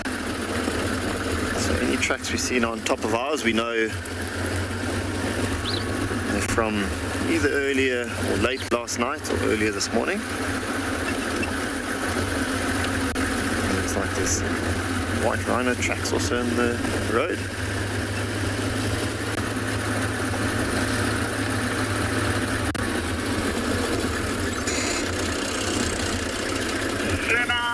Looking pretty, great.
Welcome back in Bushwalk. We just moved into one of the drainage lines and we're looking at a weeping boerbean, which is also one of my favorite trees in the area.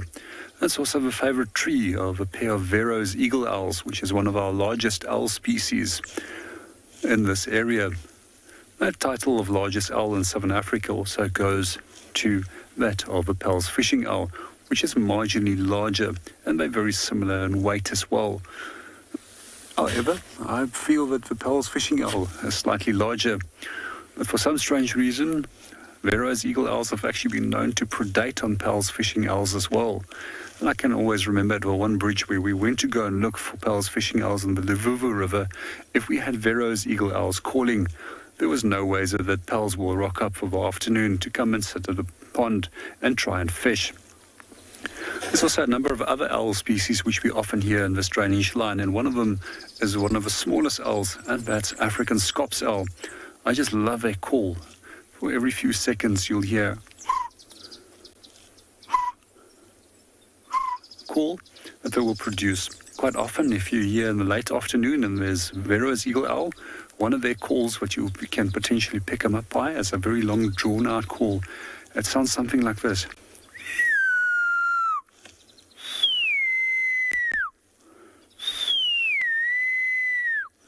But I've also noticed over the years that even quite a few seasoned guides got caught off track with that call, as Natal Spurfell's young also makes a very, very similar call when they're trying to contact one another. We're going to move on. We're going to go and see if we can find any birds or animals coming to the dam for a drink.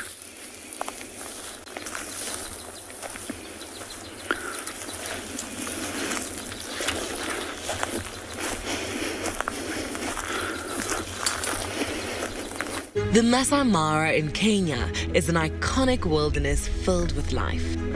Its inspirational beauty has captivated our hearts on WildEarth for many years. While this season of the world's greatest migration has been missed, WildEarth is preparing a spectacular comeback in 2022. For the first time ever, WildEarth will be running expeditions to Kenya's Masai Mara throughout the 2022 migration season.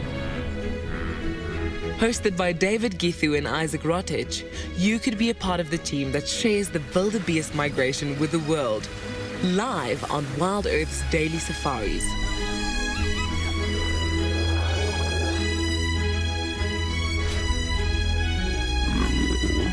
If you're interested, then head over to our website to find out more.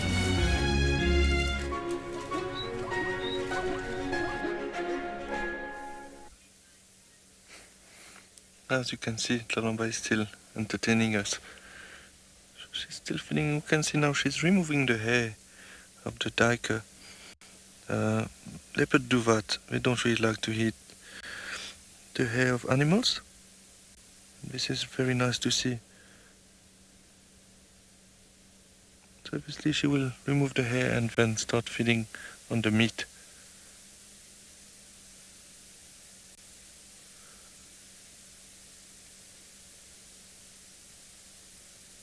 Did you see that ball of hair now? You might see it fall from the tree as well. Yeah, so that expedition in the Masai Mara sounds very, very nice. There's great sighting happening there as well, in general.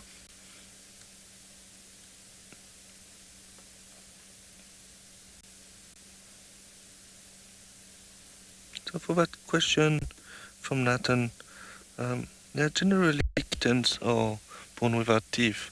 So I think it would be quite the same for leopards. They don't really need teeth when they're born anyway, because they will survive only on milk.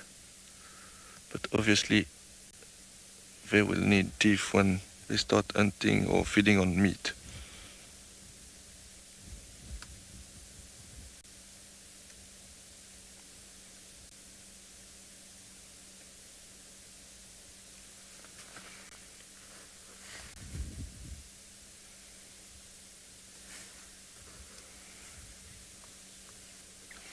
Jackson, you asking what animal did she kill? So if you maybe Darren can zoom on the face of that antelope there. So you can see, first of all, it's a male. You can see tiny horns.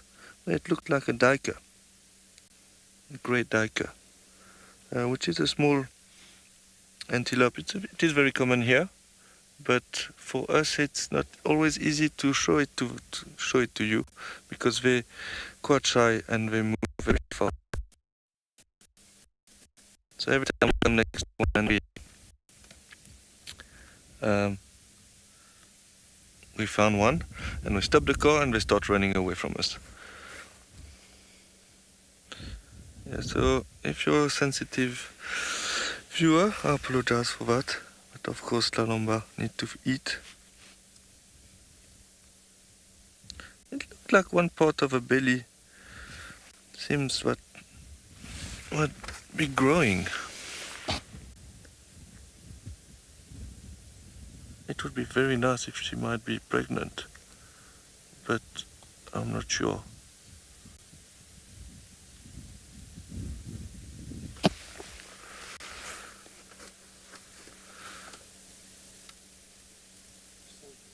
Yeah, it looked like Darren is saying also.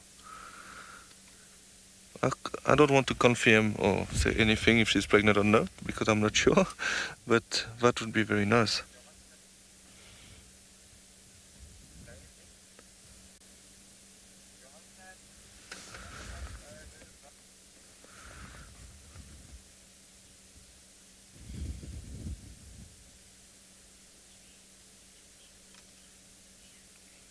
Yeah, you're asking if we walk near a leopard in a tree.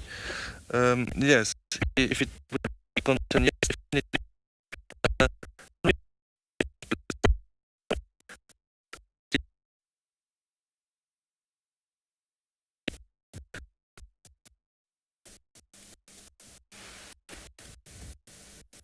What are you focusing on?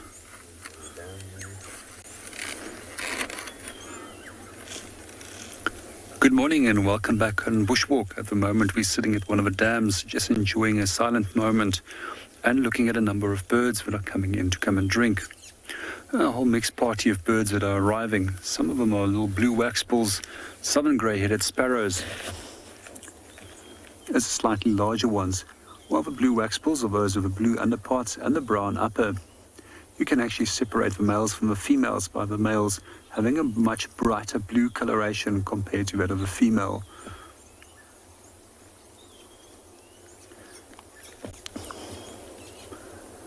I find blue waxbills quite interesting little birds and incredibly smart.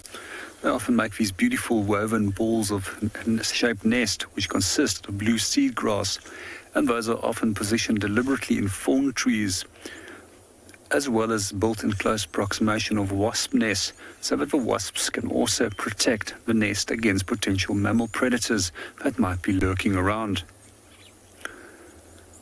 These little birds are all very nervous when they come to drink, and they will normally sit in a tree quite close by, watch, and then only fly down to come and have a drink.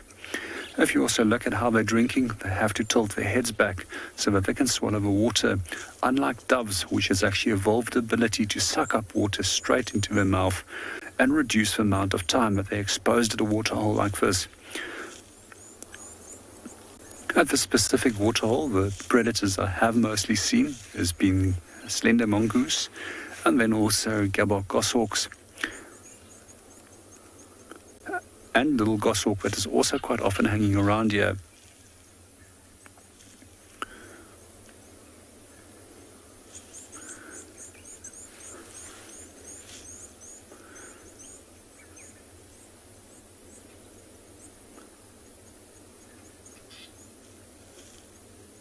There's some more birds coming in. We're hopefully going to be joined by a southern black tit that's also looking keen to come and have a drink.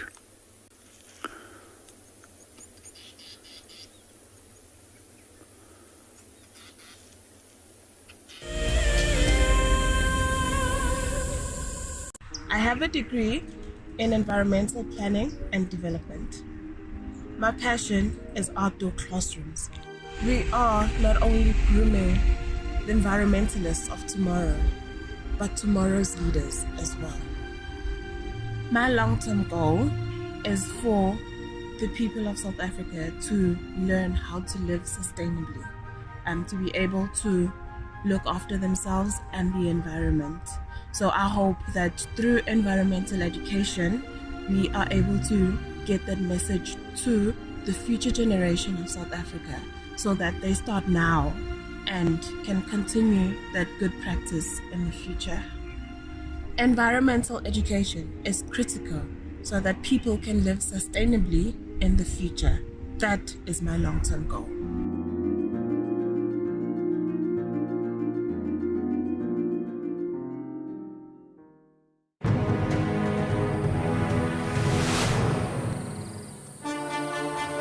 It's day one of the annual South African Guide of the Year competition, and our first foot into this competition this morning is all about tracks and signs.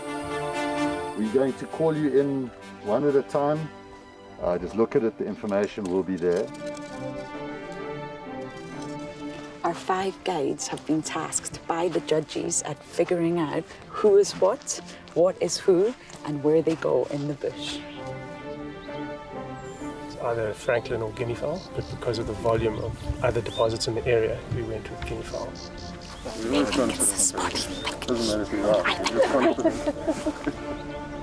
Detailing the surrounding that you need to look out for tracks. The details is very important.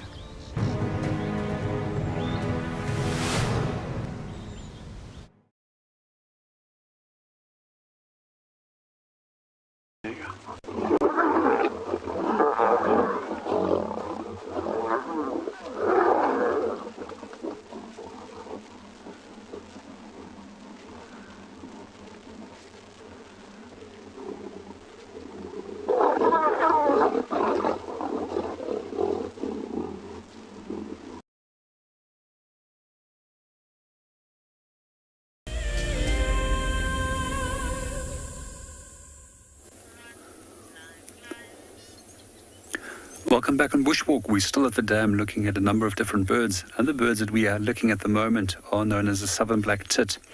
It's the only black and white tit that we have in this part of the country. If you go further north, we also find Kaap's tit, which you can potentially confuse it with. I find these birds particularly interesting as that their chicks will actually imitate the sounds as well as striking motions of snakes when they are approached by predators. We were just watching them a little bit earlier as that they were busy bathing as well as coming down for a drink.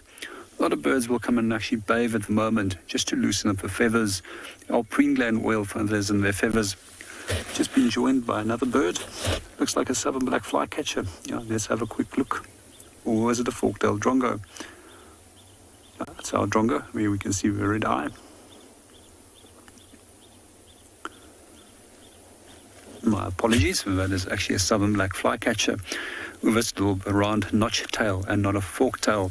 This is the way that the light caught the eye. It's actually got an all black eye, and we can now clearly see the bill, that it's straight and doesn't have a hook like that of a fork-tailed drongo.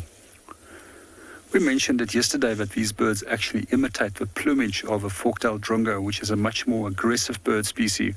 We also find this plumage mimicry in another species of bird that's known as a fiscal flycatcher, which mimics that of a more aggressive common fiscal, southern fiscal shrikes.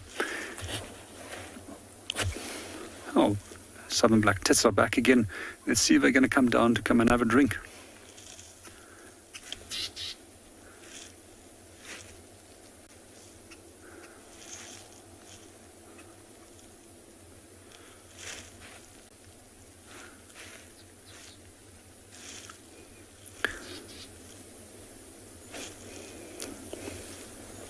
For a moment, they were quite interested in us. They just came to sit in a branch directly above us, and now they've flown off. I find them interesting birds, as they quite often will come and investigate when there's disturbances of predators, and also some of the first bird species to normally arrive at a mobbing party. We're going to sit here for a little bit longer. Let's go and see what the others are up to.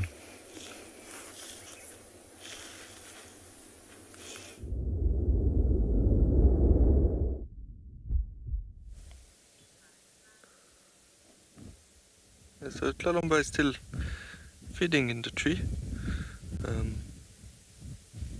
Apologize again, just got a little bit more technical issues.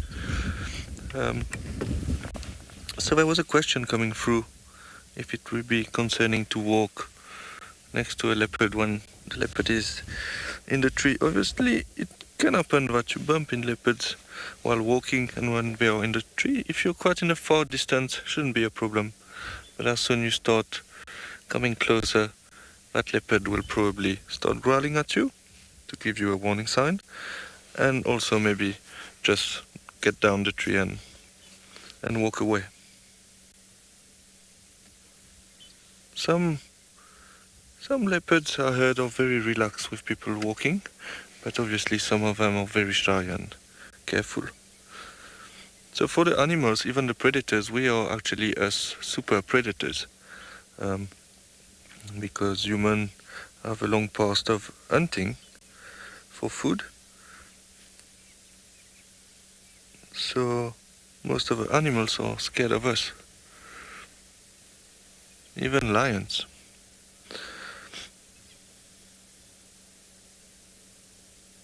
The only difference is that obviously if you don't have any rifle or whatever with you, it will not be advisable to be charged by any animals, and if they charge you, they are much stronger than us, so we then be in a very, very dangerous situation.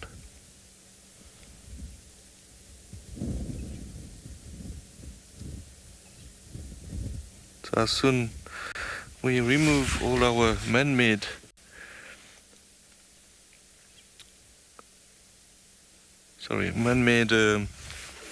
things that we have, like such as rifle, so we are quite helpless compared to them.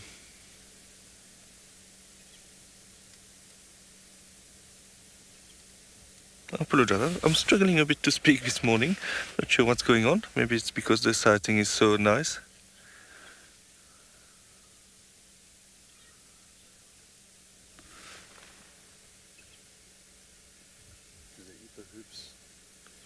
Oh, sorry, Jerome, thank you very much for your question.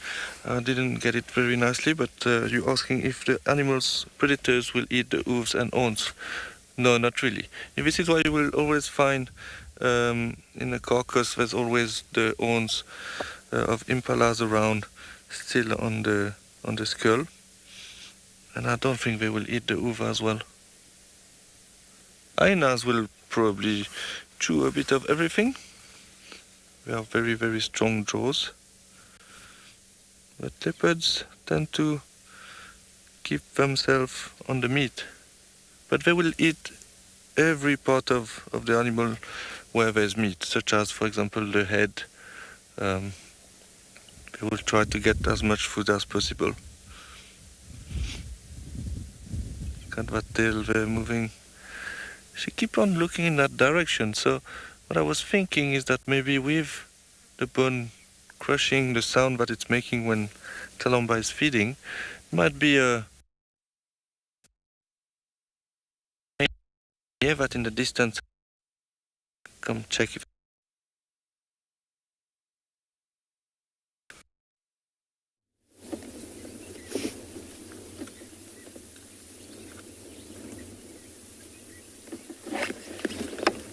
Welcome back, everyone, to andBeyond Phinda Private Game Reserve, where, as I mentioned a bit earlier, we're heading towards Hyena Head. But we thought we would stop at one of the watering holes on the way past. There's an African darter, dry out its feathers.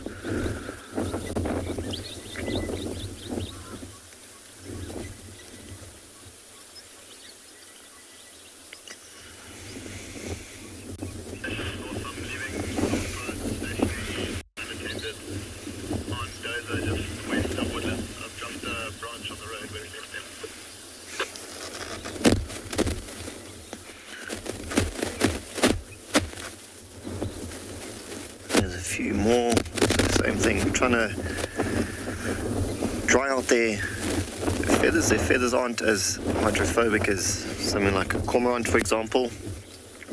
So before they get going, before they take flight, they've got to dry out their feathers a little bit more. You can imagine the weight of being drenched in water and all the water that would be caught in those feathers. So they've got to dry out just to lighten up a little bit.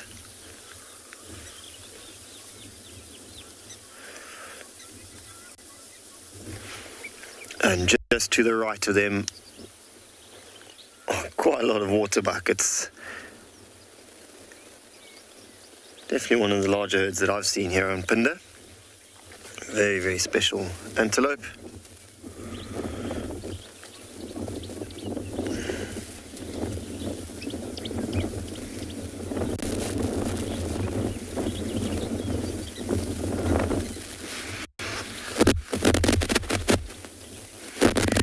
You can see from this angle that characteristic white ring on the rump,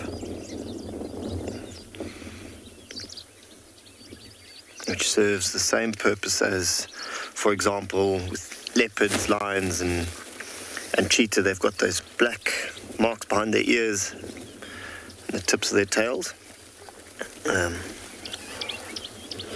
all used as almost as if sort of follow me signs. It's probably the easiest way to put it. If they were to flee from a predator, all the other antelopes and young ones would see that flash of white, that white ring as they run, and would be able to follow each other and flee from danger a lot easier.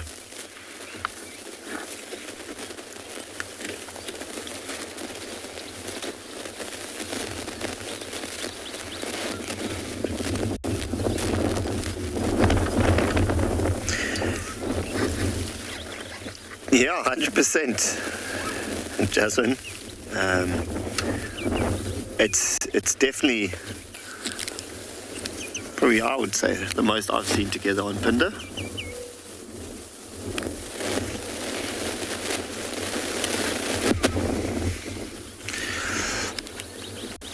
And I'm not sure, maybe some of the more sort of eagle-eyed viewers would have seen on some of those waterbuck, they've got this thick sort of coat of hair around their neck. We'll see if we can get a bit closer to one of them. It's almost like a bit of a mane. So these being obviously always quite close to water and very water dependent. I mentioned if they had to flee from a predator, and they're very capable of actually heading into the water, especially into deep water if they need to flee. And what that hair actually does is the hair's hollow, so it's almost like a bit of a life jacket. Helps with buoyancy and it'll keep their head above the water, or help keep the head above the water. So quite a cool adaptation.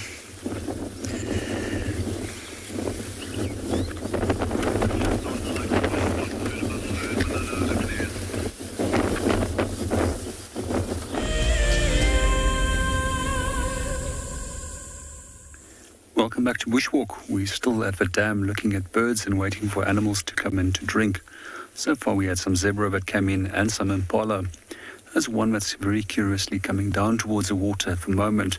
We're going to be dead quiet and just sit and listen and wait till he comes and has a drink.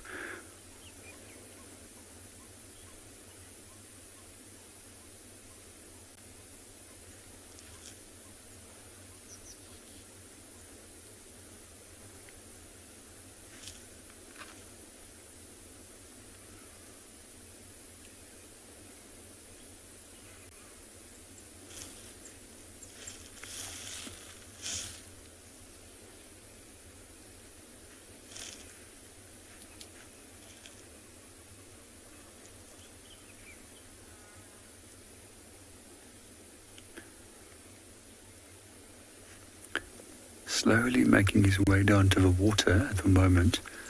He's just not going to talk for the moment, just not to startle him unnecessarily.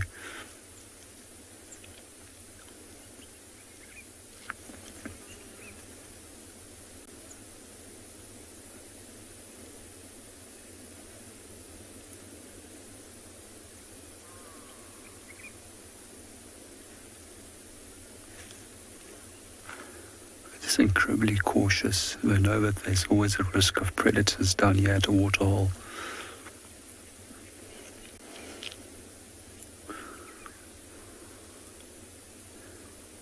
You always check while watching from left to right, see if there's nothing, and once they're relaxed and 100% convinced that there's no threats, only then will they go towards the water's edge. They quite often scan the water's edge as well to look for potential predators such as crocodiles. However, it's incredibly tricky for a prey animal to spot a crocodile. And I've seen quite often at large dams and pans how animals have been taken by crocodiles. And it always comes as an absolute surprise. Here we go. Yeah, he's all relaxed and busy drinking.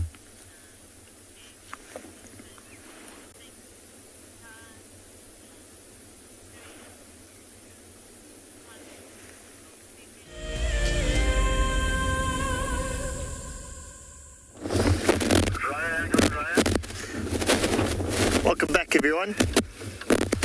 You'll notice we've got a yellow-billed kite in the shot there, but it's definitely not making it easy for us to film. There's a spur-winged goose there.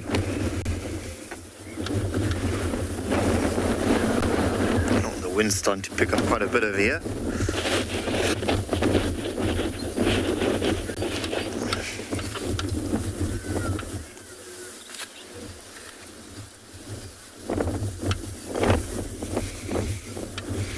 See that the white and sort of the thighs of that spur-winged goose quite bright, and then like the reddish orangey legs. I'm going for a bit of a drink.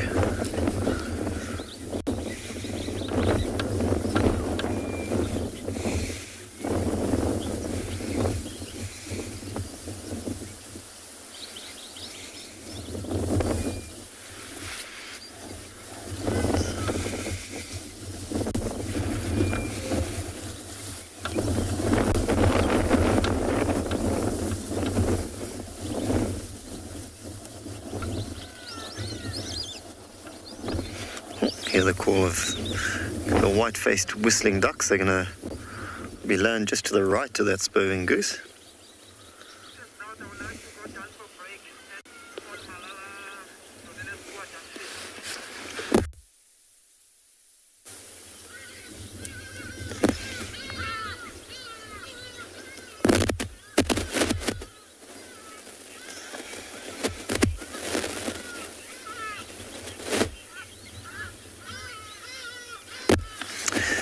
Benson's asking, is there an animal I'd like to see that I haven't seen on Phinda yet?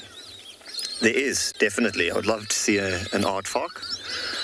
I have seen them before in Botswana, but I'm yet to see them here in Phinda. We often see tracks and signs of the aardvark, and they have been seen by a couple of times by other rangers.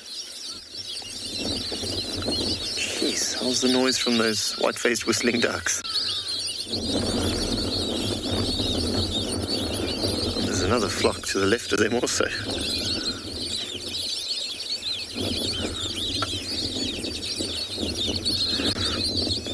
But yeah, Benson, definitely aardvark is right up there.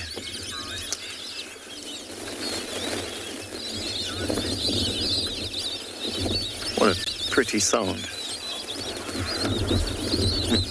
They all take off.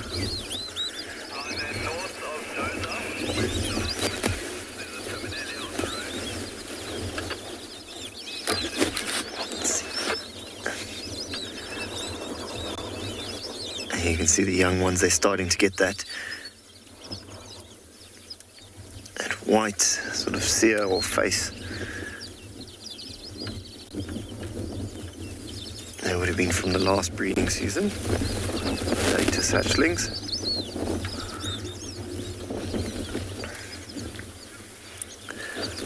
There's a yellow-billed kite that I was talking about earlier.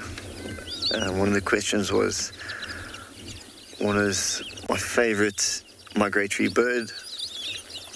And definitely a yellow-billed kite.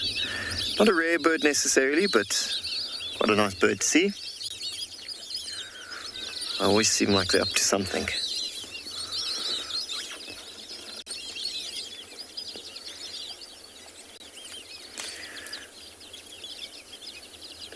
One of the ways to identify the yellow-billed kite, because it can be quite tricky with raptors, especially when they're quite high up, you know, to see the different plumage and shape and that. But they've got a very prominent V in their tail feathers. That's normally a telltale sign. That's a yellow-billed kite, and then obviously, as the name suggests, the bill is very yellow.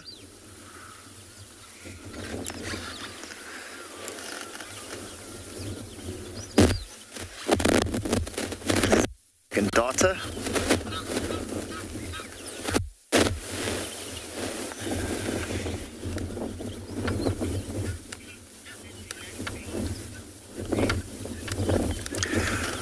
Hooks, you're saying it looks so peaceful and relaxing over here. It definitely is. I could sit for hours at watering holes and just watch.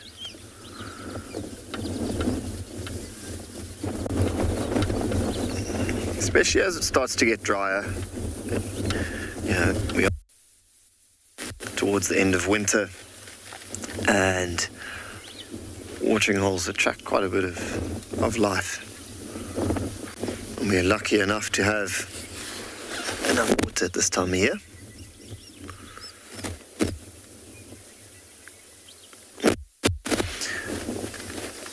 A little egret over there.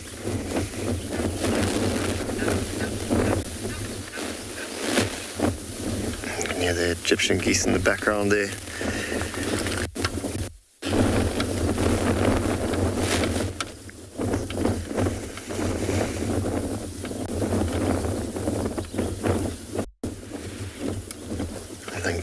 Egrets will be looking for something to eat in the shallow waters there, in and amongst the grass there. They do mainly feed on fish.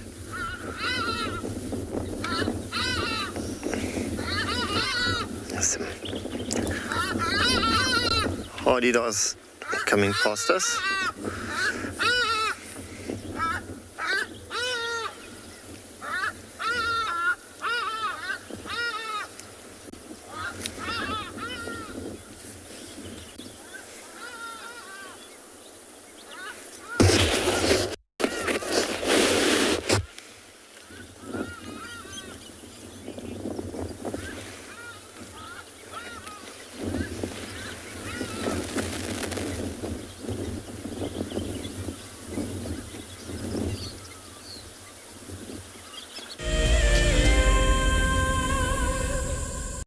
Hi, we are Yaku and Milani.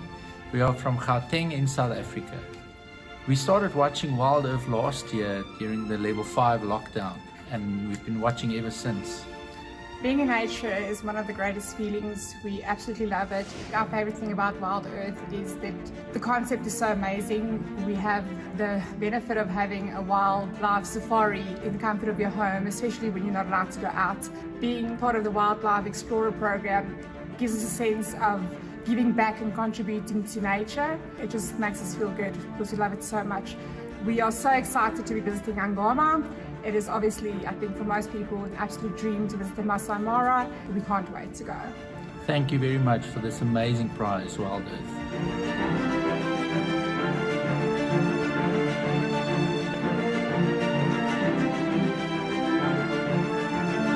WildEarth Explorers. It's in your nature.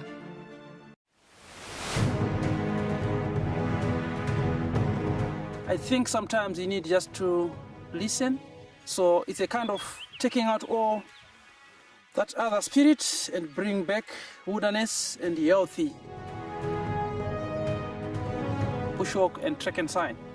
I'm sure I'm good at that. I spend most of my time on the ground since I was a young boy, so I think I'm good with that. Actually, I'm not much nervous of any category. Just take it as it is. Yeah.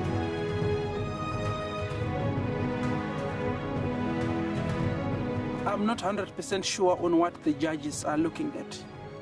So chances are 50-50 on my side. I'm not... Obviously, when you go for a competition, you say you win.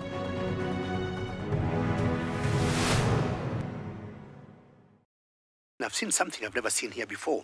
Look at these cubs. One is crossing the river. It's being washed away, unfortunately, but I'm sure the mother is going to save her. Look at that. How beautiful. Look at that. One crossing, 2 to go.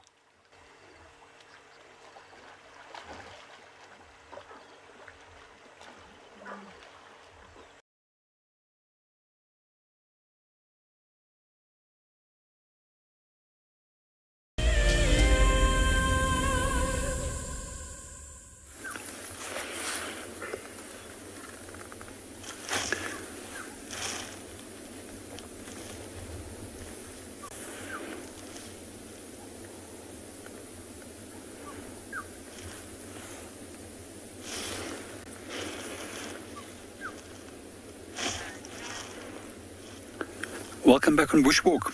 At the moment we are staring at a big pile of elephant dung. This is amazing to think that all of this went through his stomach at a single go. These guys can eat up to some 300 kilograms of food in a day, of which they only absorb some 40%, which equates to roughly 180 kilograms of nutrients that they're pushing back into an ecosystem in a single day. Some of the things I've noted over here is fairly large leaves that's inside the dung, which doesn't seem if it's been digested. It's possible that this elephant is not in a very good condition, or maybe very old, and that its molars are worn down and that it no longer is sufficiently breaking down the plant material, which it's grinding with a forward and backward movement of the skull. I'm just going to quickly break it open and see what else is going on inside here. It seems also already there's a number of insects and termites that actually have come in here. There's tiny little holes that has been forming over here. I'm not 100% sure what is going on with this guy's diet. I'm just going to put it back. Something that I do find particularly interesting is that elephants, as they become older, they wear down their final set of molars, of which they've got 6 sets throughout their lifespan. And that's pretty much when they cannot feed successfully any longer, and that they will start losing more and more body condition. There's an interesting story about that, and a myth that goes in hand with it is that elephants go to graveyards to go and die when they reach this age. However, that's not true. That's purely because elephants will go into riverine areas or areas where there's a lot of soft grasses which they can go and feed on, and that just tends not to be sufficient to actually support them in terms of maintaining a healthy condition, and their condition just keeps on dropping, and eventually they die within that environment. And purely next time when the waters come down with that river, the bones will accumulate in a central point on that river, appearing like if it is a graveyard. It's also fascinating for me how many different plant parts elephants can eat, and if we really start putting our time into this, we can identify grasses, we can identify sedges, sometimes leaf material, seed pods. They also take the roots of different plants, and obviously fruits, and sometimes we even find the whole fruits of Marula that's inside here. The reason why I put it back over there was I don't want to disturb those little insects in terms of termites, as that they are quite sensitive towards sun. Let's leave them there in peace and quiet, that they can continue breaking this down back into nutrients and minerals that can be reabsorbed into the ecosystem.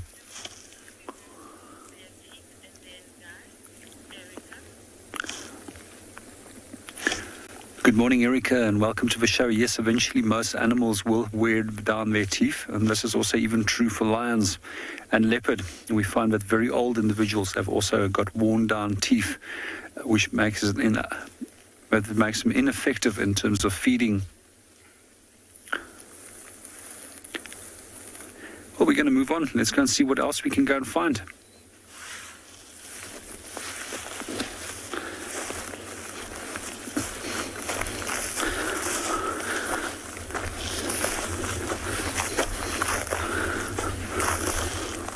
As we move off, let's go and see what Cedric is up to.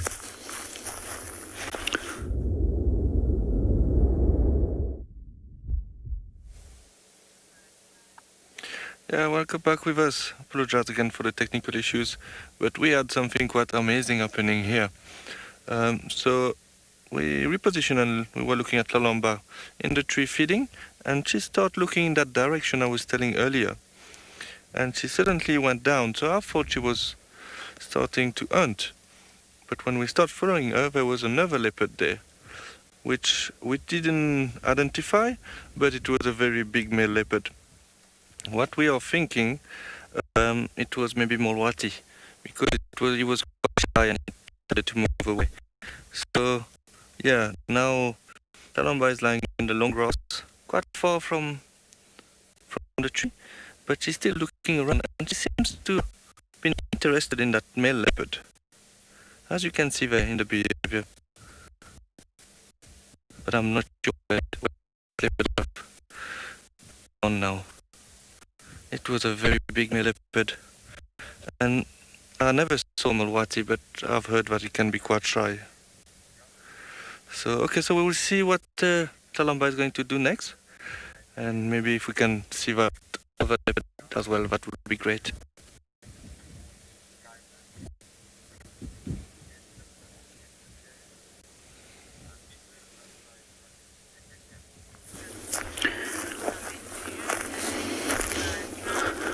Welcome back on Bushwalk. We're still out and about and looking at what we can find. At the moment, we're just moving into a different direction. It's fairly thick vegetation, so we keep our eyes open as well as our ears open to see what's going on around us. At the moment, there's also a lot of elephant damage in this area. Quite often we find that they break off at trees to get to the roots, as well as break off different parts of the trees. An area directly in front of us, you can actually see where the grasses has been growing underneath these trees. These grasses are protected there against herbivores, and quite often we'll find that in the later part of the season, elephants will often remove these trees so that they can expose those grasses for their young or for themselves. Quite often I also notice bulls will pick them up and then eat the grass directly underneath the tree. It also creates like a little safe haven for a number of other different animal species, and things like scrubbears and a number of different rodents will actually hide underneath that little area. Especially when it's a knob fawn, it provides that extra protection against potential predators trying to make their way inside there. So for what we do find is when they do break off trees like this, it is actually beneficial for the environment. Firstly, it takes place as nutrients and minerals back.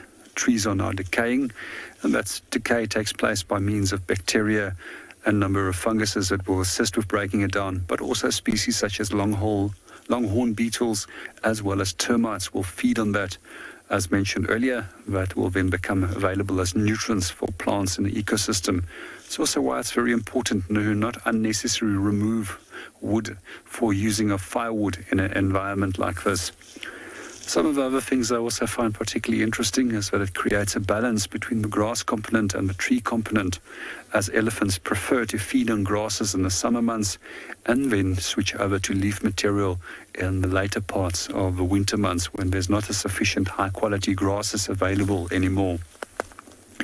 It also indirectly benefits other herbivores in the environment, and we find that species balance will be created by having a balance between browsers as well as grazers in the area. Good morning, Hayley, and welcome to the show. With regards to your question, is there dangerous insects out here? Yes, there's a number of dangerous insects out here. One of those are bees, and that bright yellow and black coloration pattern that they display is actually a warning. They also carry a very potent neurotoxic venom, and that can put you into anaphylaxis. Myself, I'm incredibly allergic to bees and wasps. So if you do know that you are allergic to bees and wasps and that you do go into anaphylaxis, it's always best to have a kit with you. So carry your medicine with you when you do go on a bushwalk. So some of the things that you might be, if you're mildly allergic, the doctor will simply prescribe to you some tablets that you can use. In my case, I have to use cortisone as well as some other drugs to stabilize myself. The important thing is, if you know that you are allergic to bees and wasps and you are stung by one, is never to hesitate to inject or use your medication. That's often where the person gets into trouble. Some of the other dangerous insects out here is actually a blister beetle. Although it can't bite or sting you, it will release a chemical onto your skin which will lead to blistering. And those blisters will pop, and then that fluids will create more and more blisters on your skin, which can be incredibly painful. I can remember one of my mentors actually told me a story about how he crashed his motorbike when one of these went down his front of his jacket and created an incredibly painful burning sensation on his chest. Myself, I've also had them on my skin, and I had a large chemical burn of approximately 10-15 centimeters in diameter on my leg due to a blister beetle. Some of the others that I can think of, yes, wasps, and they can also produce a fairly painful sting. And then some of the other arthropods out here, which we really want to be careful of, is scorpions. And we've got some of the most venomous scorpions in this part of the country, and one of them is known as a Transvaal thick-tailed scorpion, generally a uniform black in color, incredibly small pinchers, and a very, very large sting at the back end of the tail, which would indicate that they're highly venomous. Well, we're going to move off. Let's go and see what Dean is up to.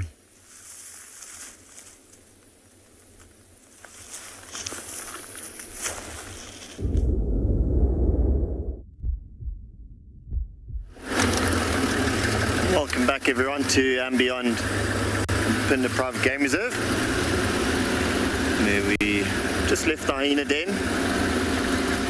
Fortunately, it was not active. I think those little cubs are still deep inside the den. So we're just going to bumble along and see what we come across as we go.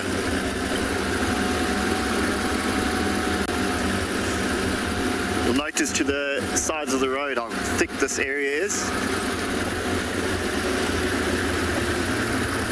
It's often a good area for black rhino. They prefer the more thick bushy areas as opposed to white rhino. They do prefer the grass or open grassland areas.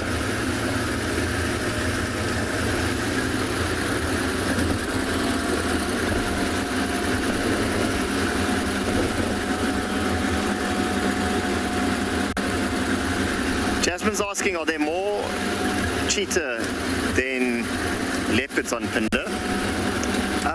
I wouldn't say there's more cheetah. I do think there's more leopard. We don't see them as much. They're quite a bit more secretive. As I pointed out earlier, in these thick areas, we've got quite a bit of Phinda itself is quite lush. Bush is quite thick. And cheetah prefer more open grassland areas.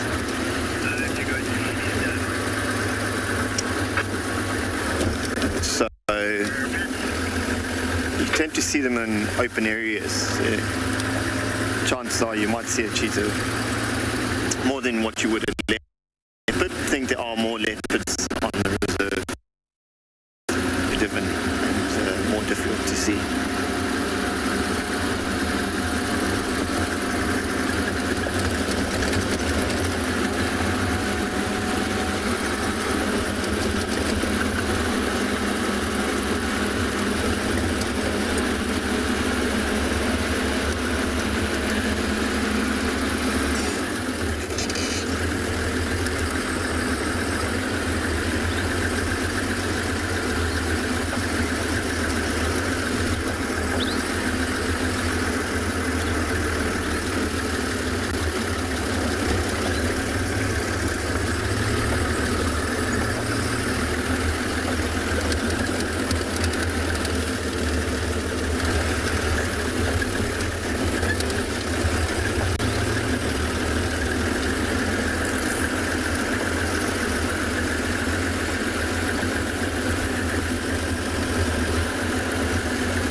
Welcome back on Bushwalk. We're still walking through this area where we've noticed a large amount of elephant damage. Here we actually see where knob fauna has been ring-barked for the whole circumference of a tree. Recently, we were also pointing out how porcupines can also be responsible for creating ring barking. However, not on this grand scale. What we do find is that elephants actually use their tusk as a chisel.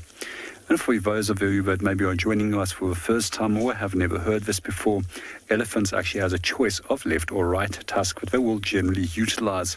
And that's generally indicated by the shorter tusk. They wedge that underneath the bark and then start stripping off the layers. And then simply by using the trunk, they will pull off the remainders. And what they are after is the inner bark that's inside the cambium. A few years ago, there was actually a study that they were starting off in the Kruger National Park. I think it's around about some 2007 when they did it, to determine what is the effects of elephants picking up trees.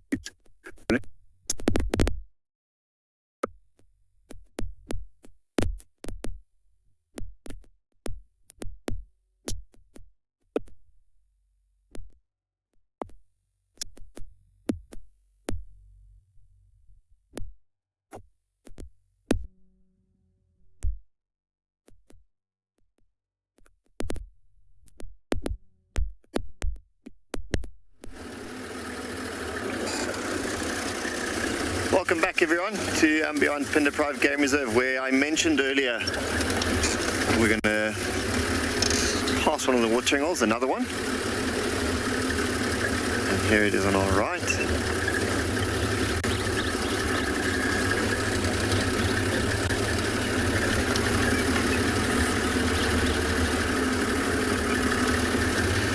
At one stage there was a huge croc here. I'm not sure if it's still here.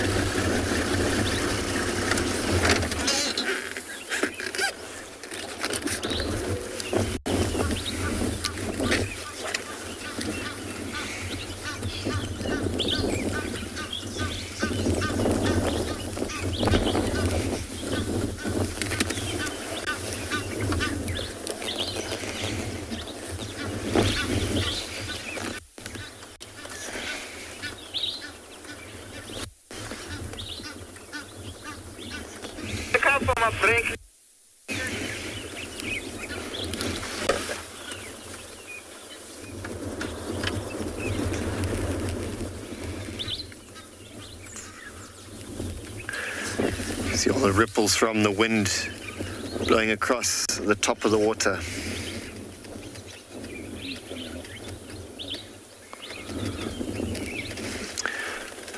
Nathan's asking, are kites bigger than hawks? That's quite a sort of a general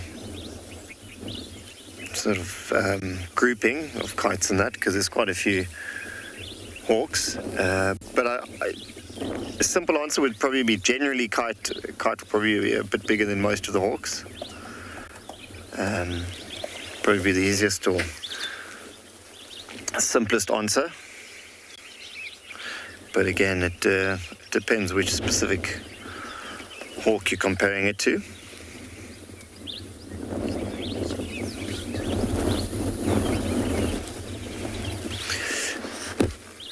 Oh, there's some little grebes. Keep ducking under the water as we start to focus on them and pop up. There we go.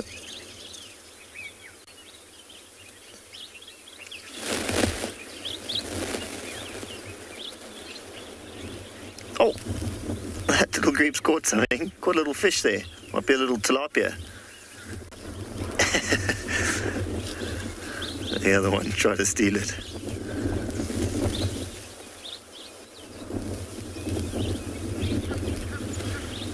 Oh.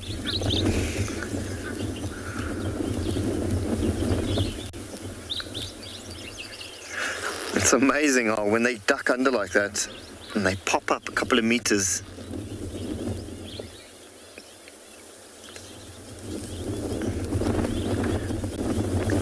in the other direction. Just quickly swallowed it.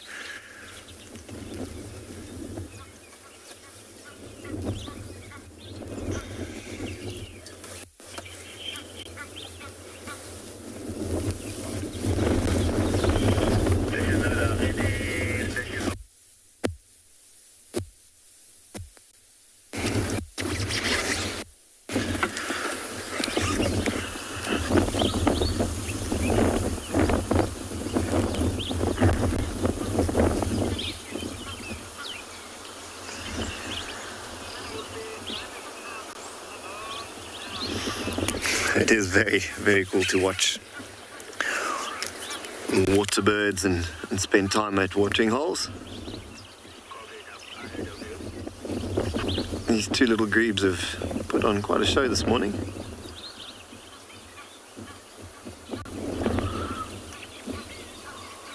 I'd love to see underwater footage of these grebes as they go under and swim. I think it would be amazing to see how they swim.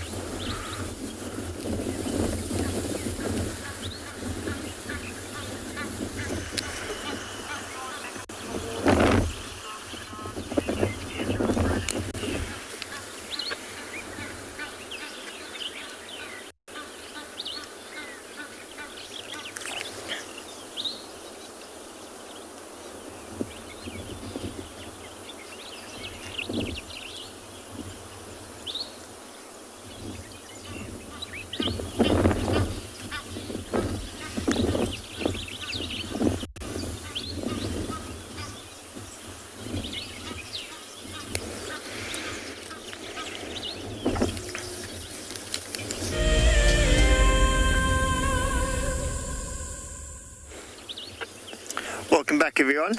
We're still at one of the watering holes here on andBeyond Phinda Private Game Reserve. Just watching these two little grebes get their breakfast for the morning.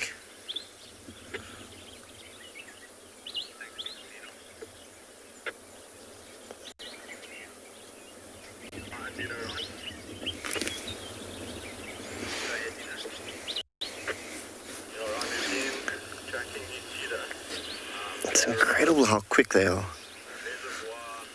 You see them go under and they pop up 5-6 meters away from where they were only a second before.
Welcome back, everyone, to andBeyond Phinda Private Game Reserve,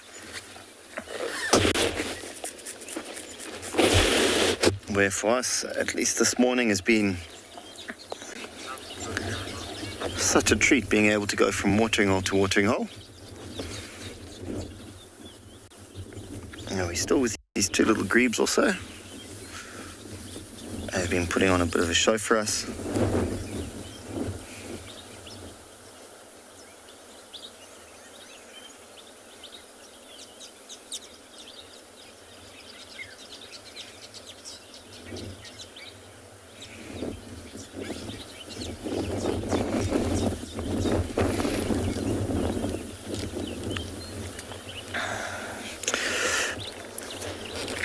Wesley's asking, do grebes eat insects too? They definitely do. So they'll eat small fish, tadpoles, frogs, and insects where they can.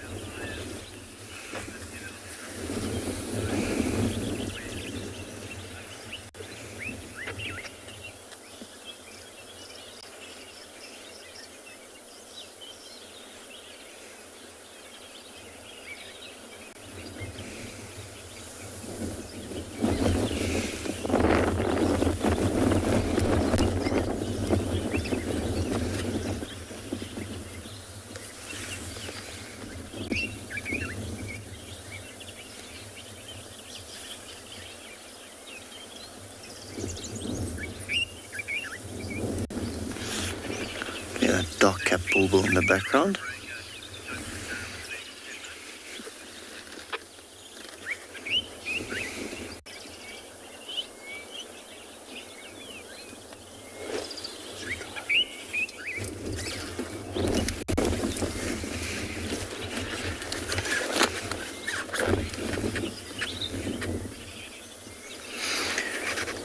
Kelly's asking what type of rhino we've got on Phinda. We've got both the black rhino and the white rhino.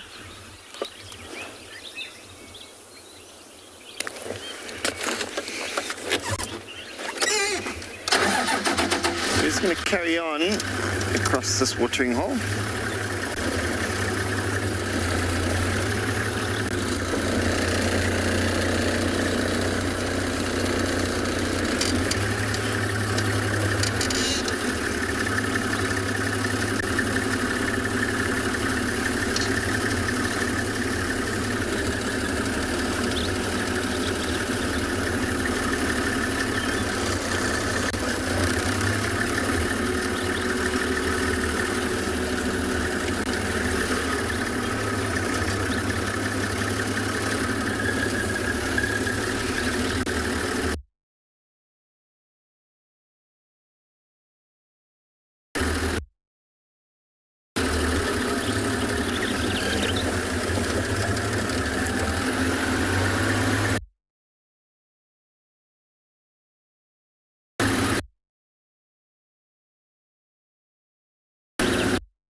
So welcome back with us. Sorry about that. As you know, we're reporting live from the wild, so it is sometimes a bit difficult.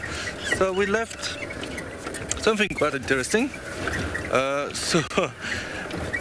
When we followed Talamba, we left the tree where the kill was, and she moved quite further away from the kill. When we went back, the kill was not on the tree anymore. So we were quite confused, but I think what happened is that male leopard did a loop and came back and stole the kill on the tree. This is what we are assuming. But yeah, what an exciting morning. I know, unfortunately, we got a few technical issues, but it was very nice to see Talamba in the tree. I'm just going through a little deep there, just hope the signal will not drop. But yes, and that male leopard that we quickly saw very briefly was a very big male leopard. So we are thinking that it might be Molwati because he was very shy, but I can't confirm 100%. So now we're heading back to Gary Dam, see if there's anything at the dam. But me and Darren had quite a amazing morning, and I really hope that you guys enjoy it as well. One thing we saw as well, I apologize, I know you didn't see it, but just to explain, it was so rare for me to see it. We saw Talamba sitting on the back legs and standing up, a bit like a meerkat. It was very nice to see. Hopefully we will be able to see that again and show it to you. Yeah, that's a goosebump this morning on our side. Okay, so we're just driving and see what there is at the dam.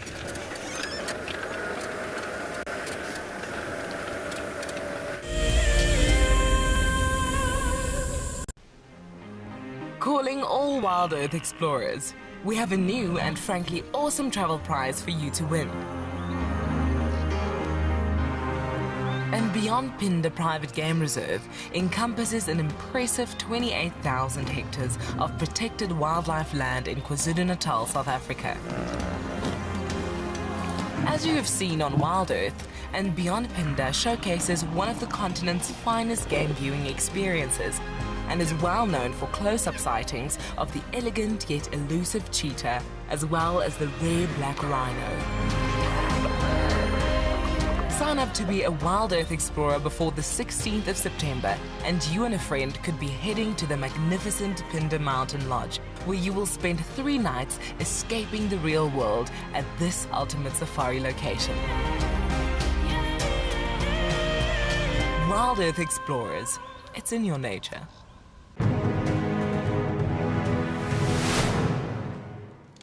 I turned to Shaw and I saw that she had this panicked look on her face. Either she was afraid that something had happened or she was afraid that she was going to miss out on something. But instead of her missing out on those lions, we drove up next to them and I switched off the car so that she could hear what was going on. Now, these lions had killed a kudu, and she could hear these 2 cubs, both 8 months old at the time, busy pushing and shoving each other out the way to get to the best parts of the meat. And the mom was lying just to the side in the shade. Now, I'd known that before losing her sight, Sean probably knew what a lion looked like. But I really wanted her to know what this lion looked like. So for the first time in my guiding career, I started to describe to someone what a lion looked like. And I found that, I started to notice things in that lion that I'd never seen before.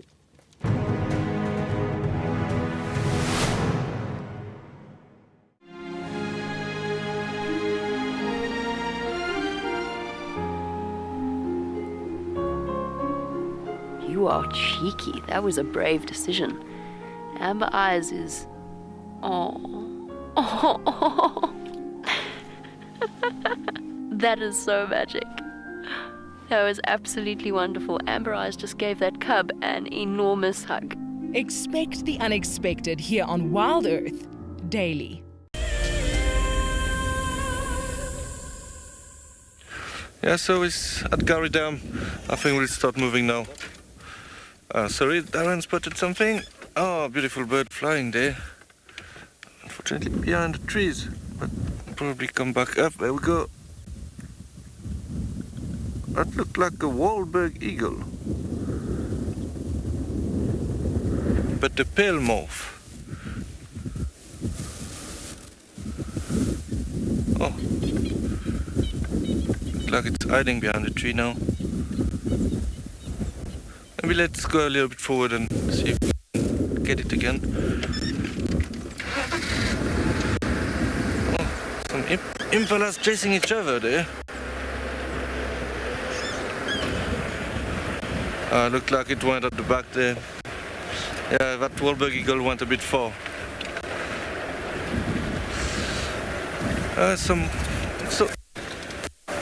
So if we can get a nice visual of it, I will stop quickly.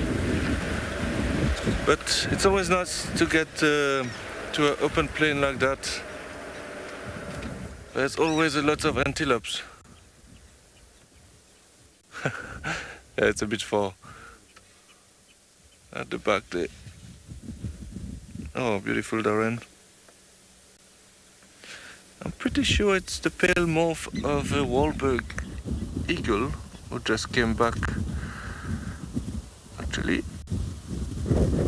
But I can't be 100% sure, it's quite far, so a little bit difficult to identify.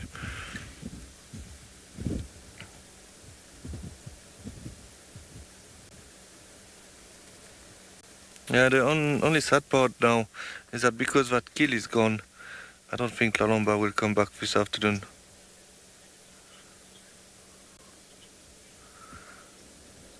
Look how nice is that. Darren is doing a great job there.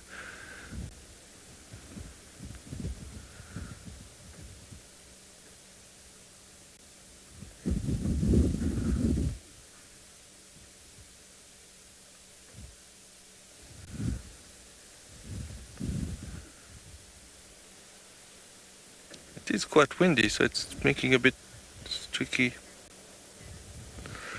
Yes, everybody's saying great camera work, Darren. I agree.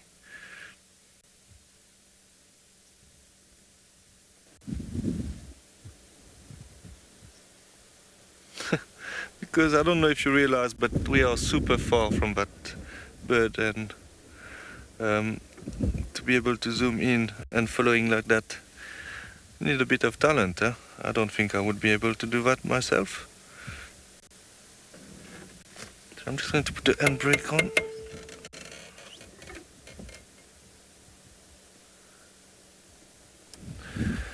Yeah, I think that might be it.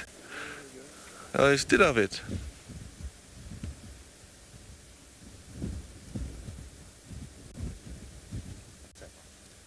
Okay, it's gone. Let's go drive around. I just saw some kudus crossing the plain there. Maybe we can have a look at some kudus. Don't have a lot of time left.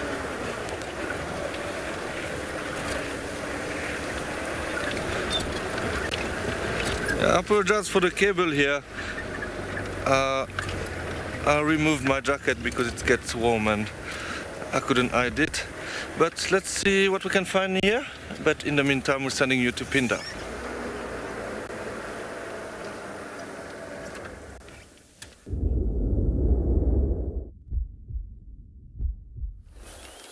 Welcome back, everyone, to andBeyond Phinda Private Game Reserve, where you'll notice we've moved off from the watering hole. And we've moved to a bit of an open area, and we've come across some wildebeest and some warthogs. You'll notice they're just on the outskirts of a thicker area.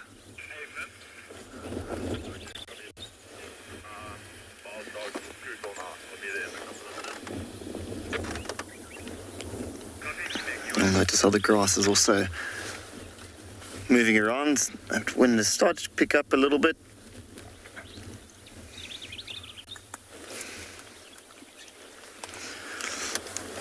Well, it's been a lovely drive this morning, and we've been very fortunate to go from watering hole to watering hole. It's been a lovely day out in the bush.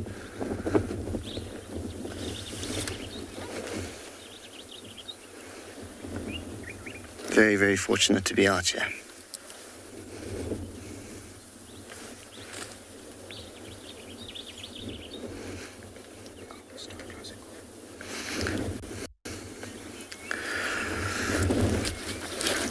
I think that'll be us for the rest of the morning.